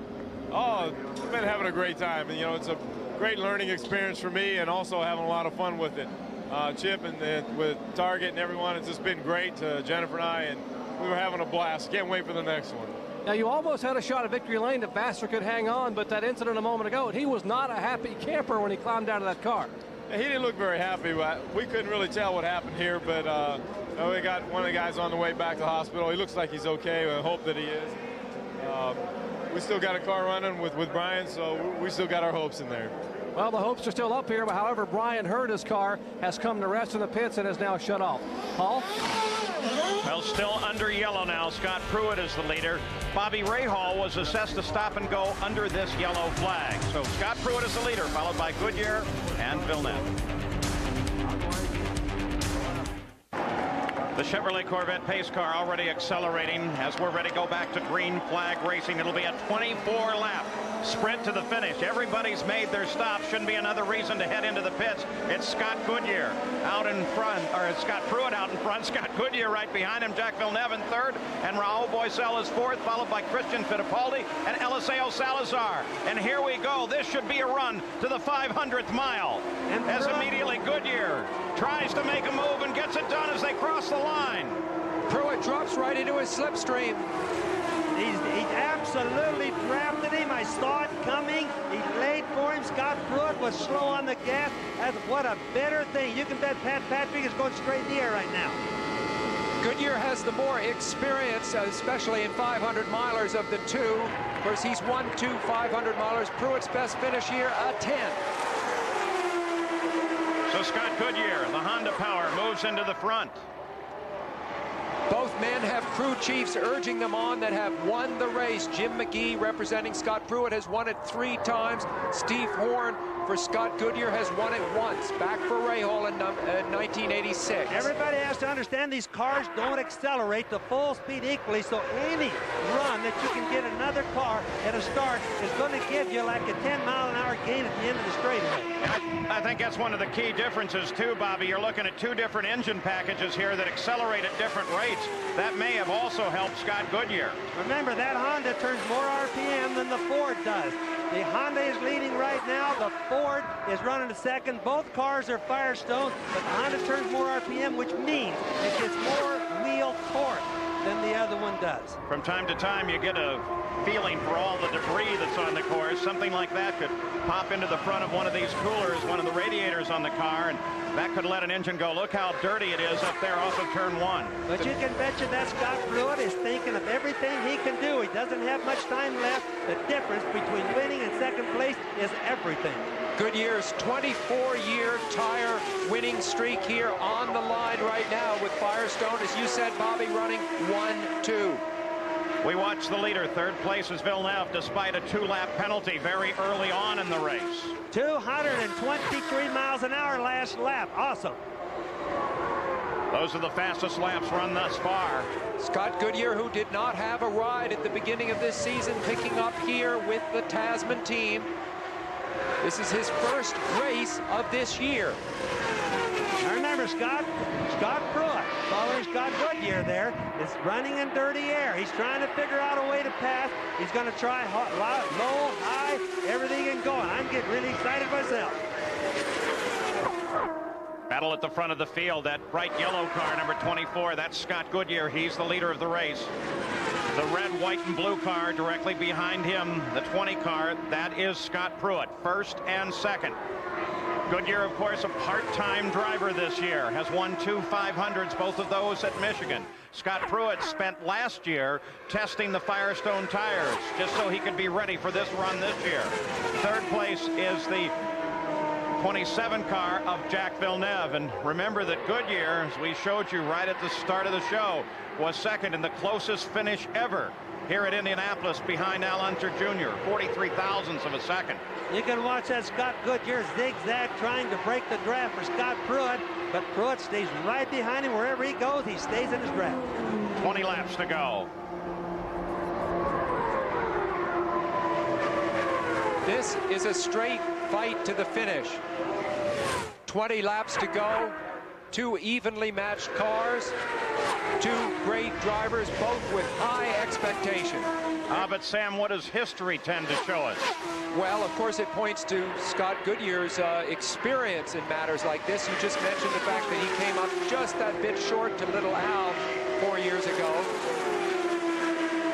What it also will tell us is that there is a good chance that the leader here at lap 19 may not be the leader at lap 200, the 500th mile. On the front stretch again. Pruitt closes. Pruitt makes a move, comes to the inside.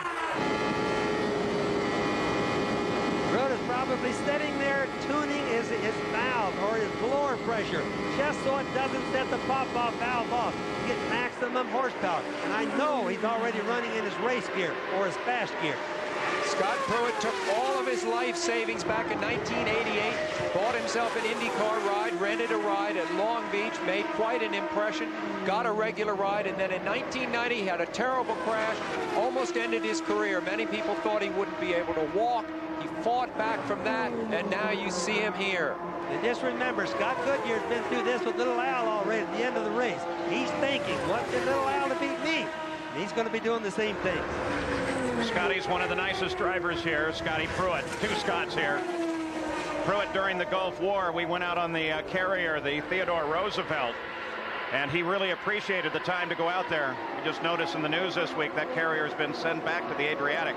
They're big race fans, though I know that they're maybe doing the ship in circles, grabbing the satellite just to watch this, and they've got to be cheering on for Pruitt. Tell you how good Pruitt is. While he was testing the Firestone tires last year, that was his season, he did some Trans Am racing and became the Trans Am champion, sort of in his spare time. Very gusty out here in turn 2 right now. Really gusty. There's traffic just ahead now. So traffic is going to enter into the equation here very shortly. 16 laps to go. Bobby Pruitt grabs the wall. Got a little high. Back to the inside. I told you the gusting was really bad. You just can't help it. The wind just all of a sudden came up, and I'm sure that's what got Scott Pruitt. Villeneuve moves to second place as Pruitt catches the wall, and the yellow light comes on again with 16 laps to go. Pat Patrick, he's had winners here. It won't happen today, but he was so close. The gusting out here, Paul, must have gotten up to 30, 35 miles an hour just before that happened. Windsock over here on the front straightaway is standing straight out on top of the scoring pylon right now. Bobby, he was having to really drive the wheels off that car to stay with Scott Goodyear, wouldn't you say? We knew that it was going to be what we call a trophy dash right to the end. I can't knock what Scott Pruitt did or tried. He tried the best he could. I really think he got caught by a real heavy gust of wind. So Scott Pruitt, with 16 laps to go, catches the wall. Let's watch for him. Oh, he just came through there, and you can just see he almost hit the whole wall sideways, or hit the car sideways, right almost even. The rear end was out just a little bit. It's just a gust of wind, I'm sure. He tried everything he could to catch it. Once he got the wall, he was totally out of control, cut the gearbox off the back of the car as well as the rear suspension, and did some damage to the fence there. Here's one more view of it, Sam. He slides out at the back. Watch the tail of his car get a little wide here. He tries to fight the car to steer into the slide.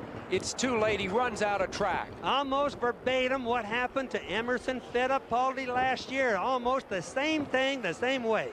Except in turn 2 for Scott Pruitt.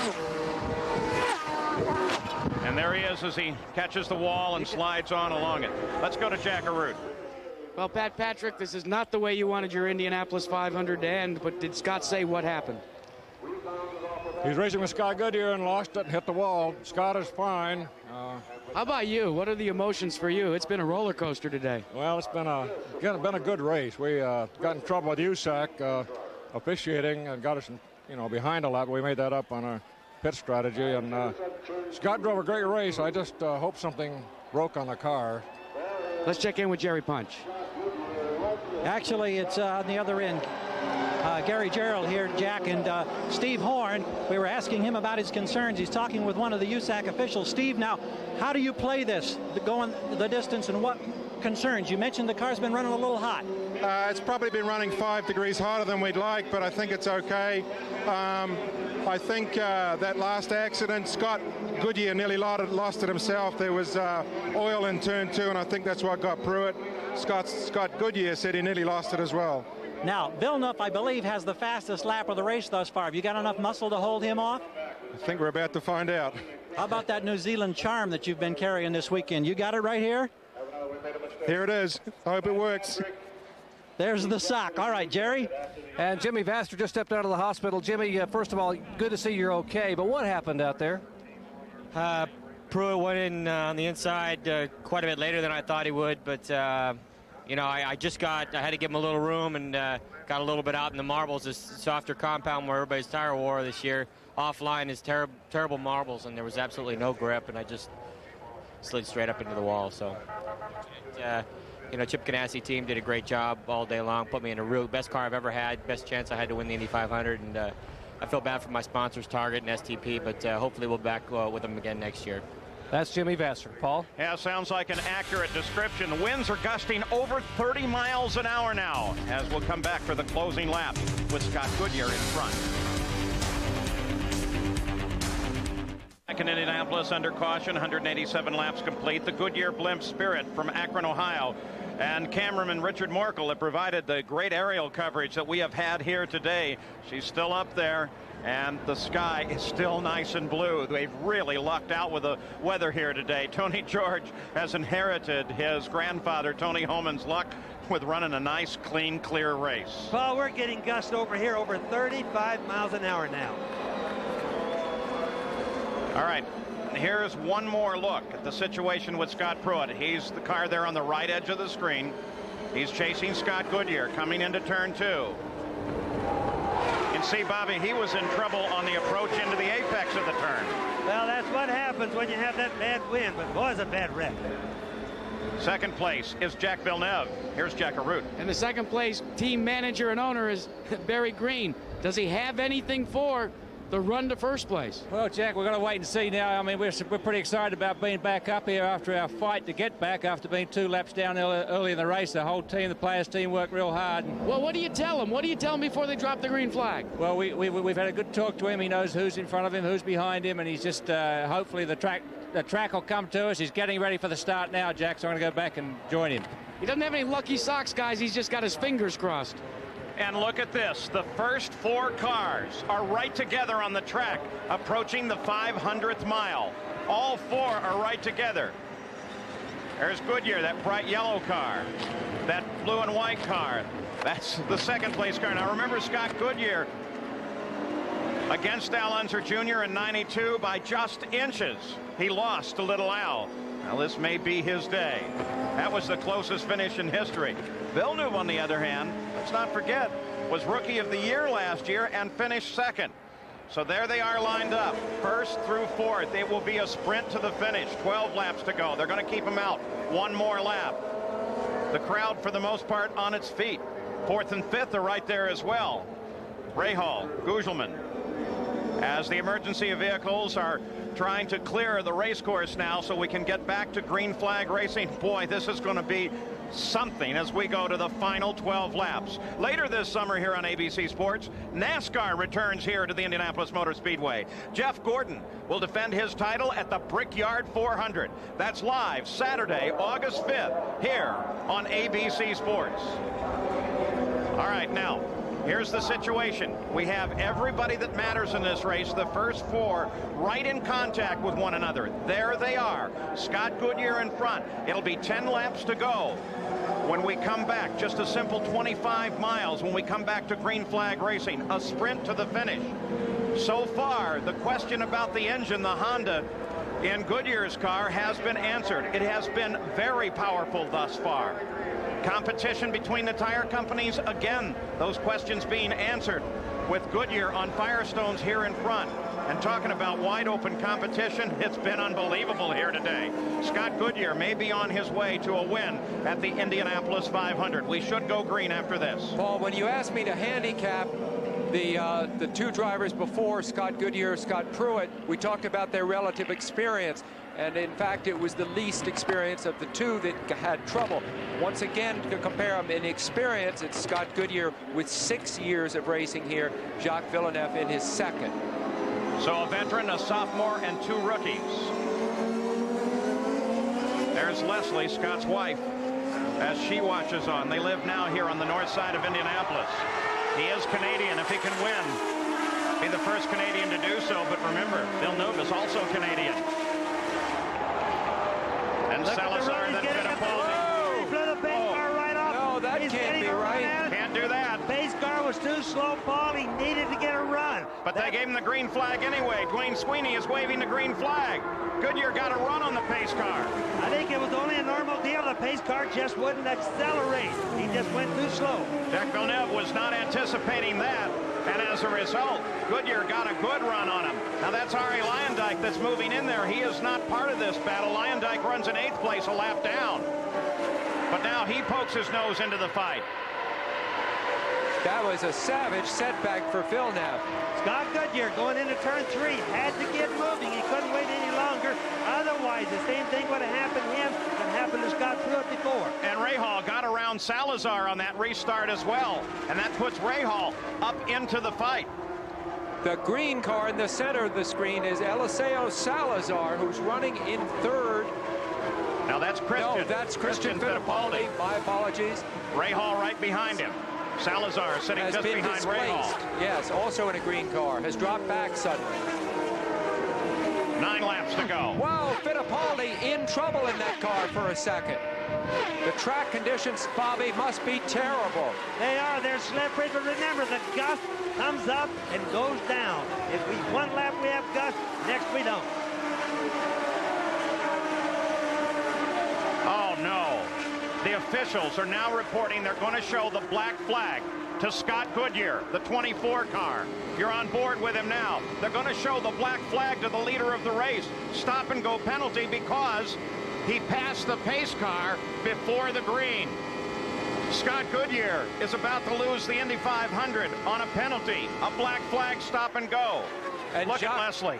And Jacques Villeneuve may be about to win it because of a penalty, despite the fact you see him there in that blue and white car, despite the fact he himself suffered what appeared to be a death blow penalty, a 2-lap penalty much earlier in the race. So the story of this race, Bobby, no question about it, has been the role that the officials have played in the race. It's been a roll of penalties this entire race from start to finish, and it's just sad to see races end like this.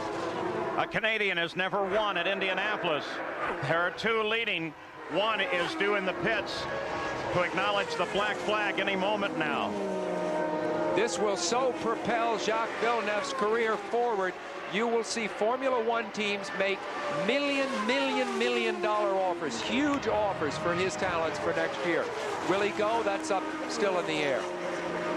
Villeneuve in front. Fittipaldi. Christian Fittipaldi runs in second. 7 laps to go. There's the black flag being given to the leader.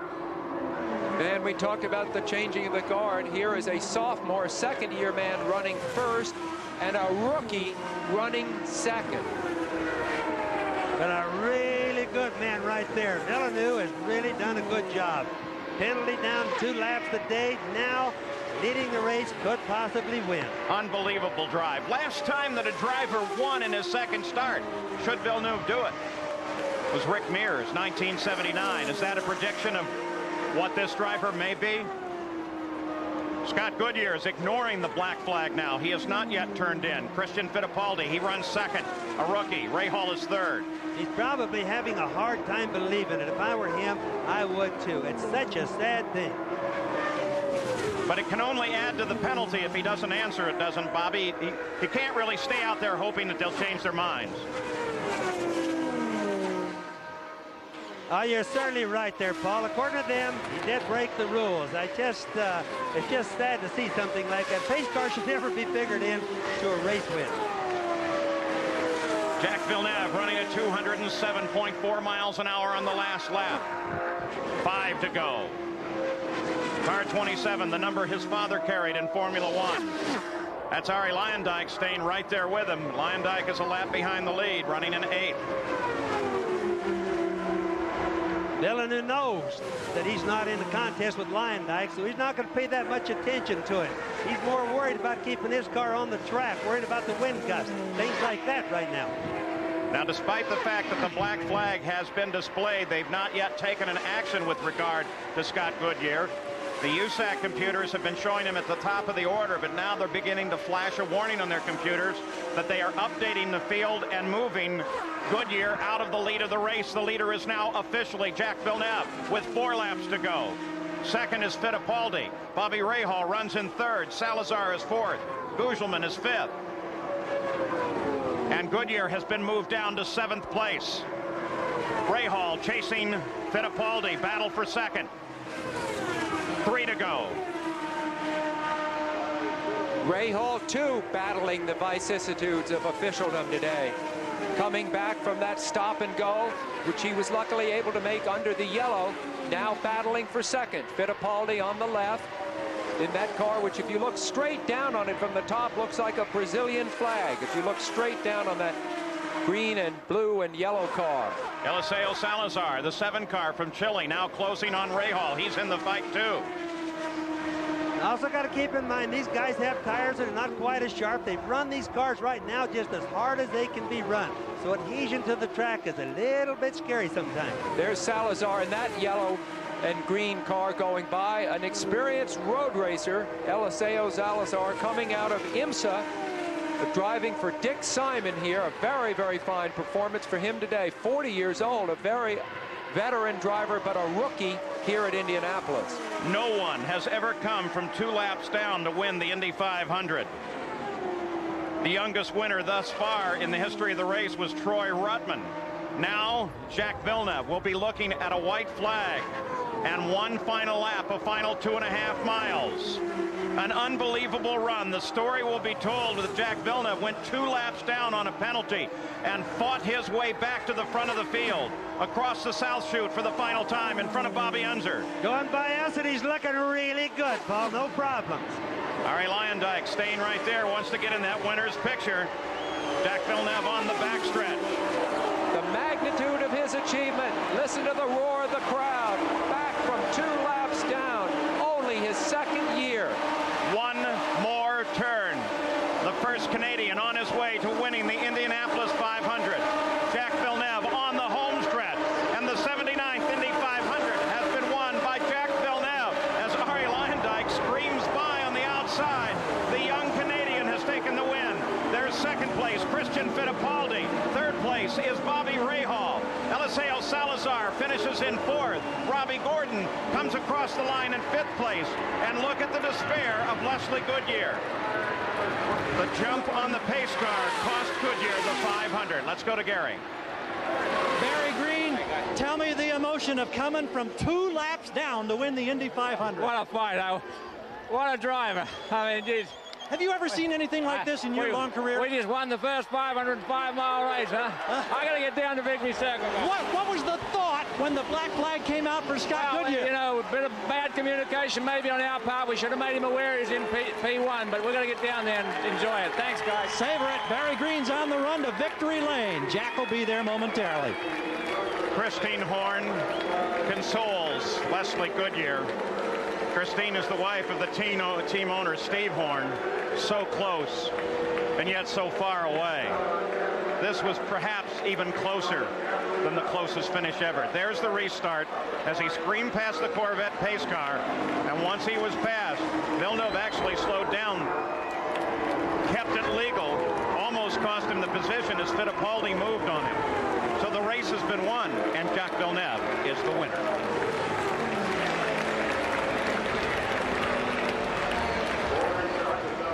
Final race analysis. For all of you entered in the Valvoline Indy 500 Race to Riches contest who correctly guessed the winner, please call the 800 number now for your chance to win. Good luck. So the 79th running of the Indy 500 is complete. A Canadian wins for the first time. Jacques Villeneuve of Canada, car 27, is the winner of the Indianapolis 500. And right now, he's in winner's circle. Here's Jack Arute. Taking the customary congratulations of everybody, the swig of milk. Jack, first of all, tell us about your emotions when you were 2 laps down with the penalty. I was really, really unhappy, and I think I was swearing a little bit, actually, but no, I didn't know I was in the lead when the yellow fell, and all I was trying to do was get back to the pack, and everybody was flying back the pace car, and I didn't see it trying to stop me, so you know, at that point I thought, that's it. We can get a few points, but then the car was really, really good, and the team did a terrific job. Let's talk about the team, because the teamwork on the pit crews and the pit stops, it was just incredible. They got you back in the hunt. Yeah, the team did an unbelievable job. I stalled it in 2 pits and in 2 pit stops. And the first pit stop, I started to go before the refueling was done, and they just did an unbelievable job. And we talked with Barry and Tony during the run, and we worked on the car a little bit, and the car was really, really strong for the second half of the race. And then the final restart. Yeah, the final restart was, I stayed close to Scott Goodyear. And I knew my players, Reinhardt, would be strong for the last few laps. But then when we got close to the pace car, I hit the brakes, because you can't get by the pace car before it gets in the pit, and I knew he was going to get black flagged. So let's talk about your feelings having won the Indianapolis 500. Has it sunk in yet? Oh, it's great. The first part of the race, I didn't think we could make it with the 2 laps down. And I tell you, I'm lucky to be with a great team, and everybody just worked hard. It's the best team out there, and I'm real lucky to be with them. Will we see you back to defend your Indianapolis 500 title in 1996? I don't know yet, but it sure would be a lot of fun. Let's go back to the tower. All right, so Jacques Villeneuve takes the win. Let's go further down the pits. Gary Gerald. Scott Goodyear has climbed out of the car, and Scott, I don't know how you put into words the emotions you must be experiencing right now. I'm sure you feel like you've won this race. Well, it's quite disappointing to come down pit lane and get flagged on past victory circle. Actually, that was a bit of a surprise. I think everybody throughout the world knows that who won this race, but this pace car scenario, I mean, I got caught on it the first time, and Pruitt almost hit it. The guy's definitely slowing down in turn 4, and by the time you get a rolling go and coming through 4, I'm not sure if they're slowing down or what they're doing, but by the time I was going past him, I saw the green light, so that's all I can tell you. I know you haven't had much time to reflect on this disappointment. How does it compare to that close second-place finish to Al Unser Jr. a couple of years back? Well, that was disappointing, and we were racing to the end, but this probably just is underneath me right now because I don't agree with what's going on here right now. We'll just have to wait and see.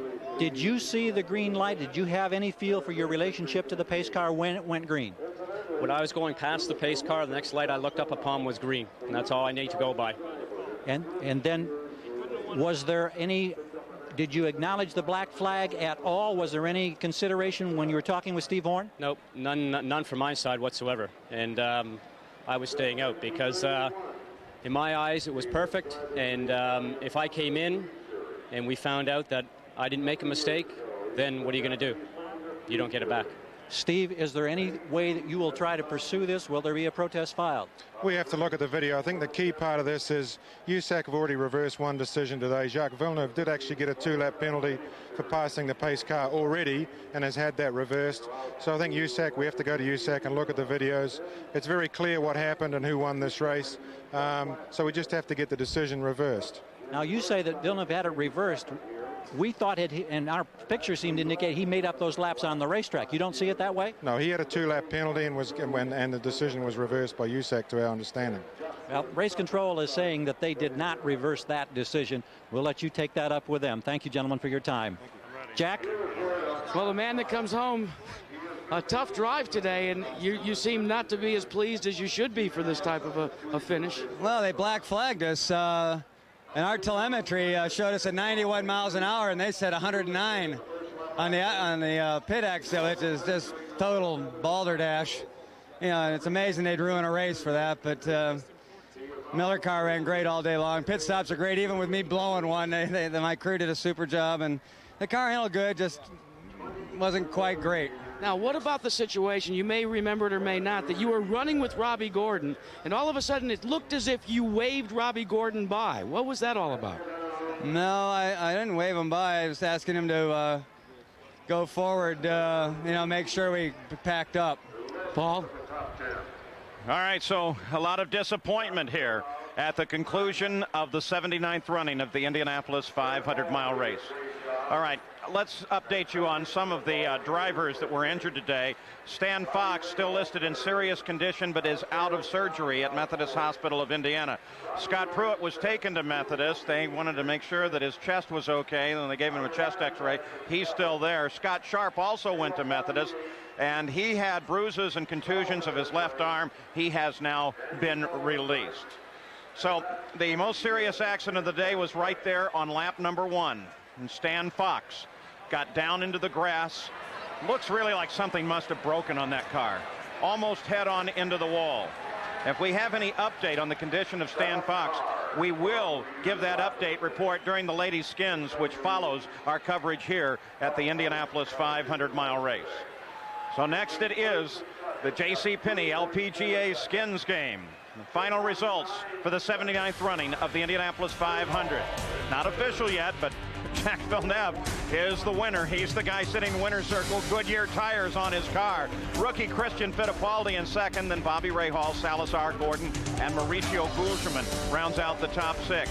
Then Ari Luyendyk, Teo Fabi, Danny Sullivan, Hiro Matsushita with a good run, Sam Pedri with a nice run, and Roberto Guerrero finishes unofficially in 12th. Brian Hurtis, Scott Goodyear, Hidesi Matsuda, Johansson, Brayton, fastest rookie Andrew Ribeiro.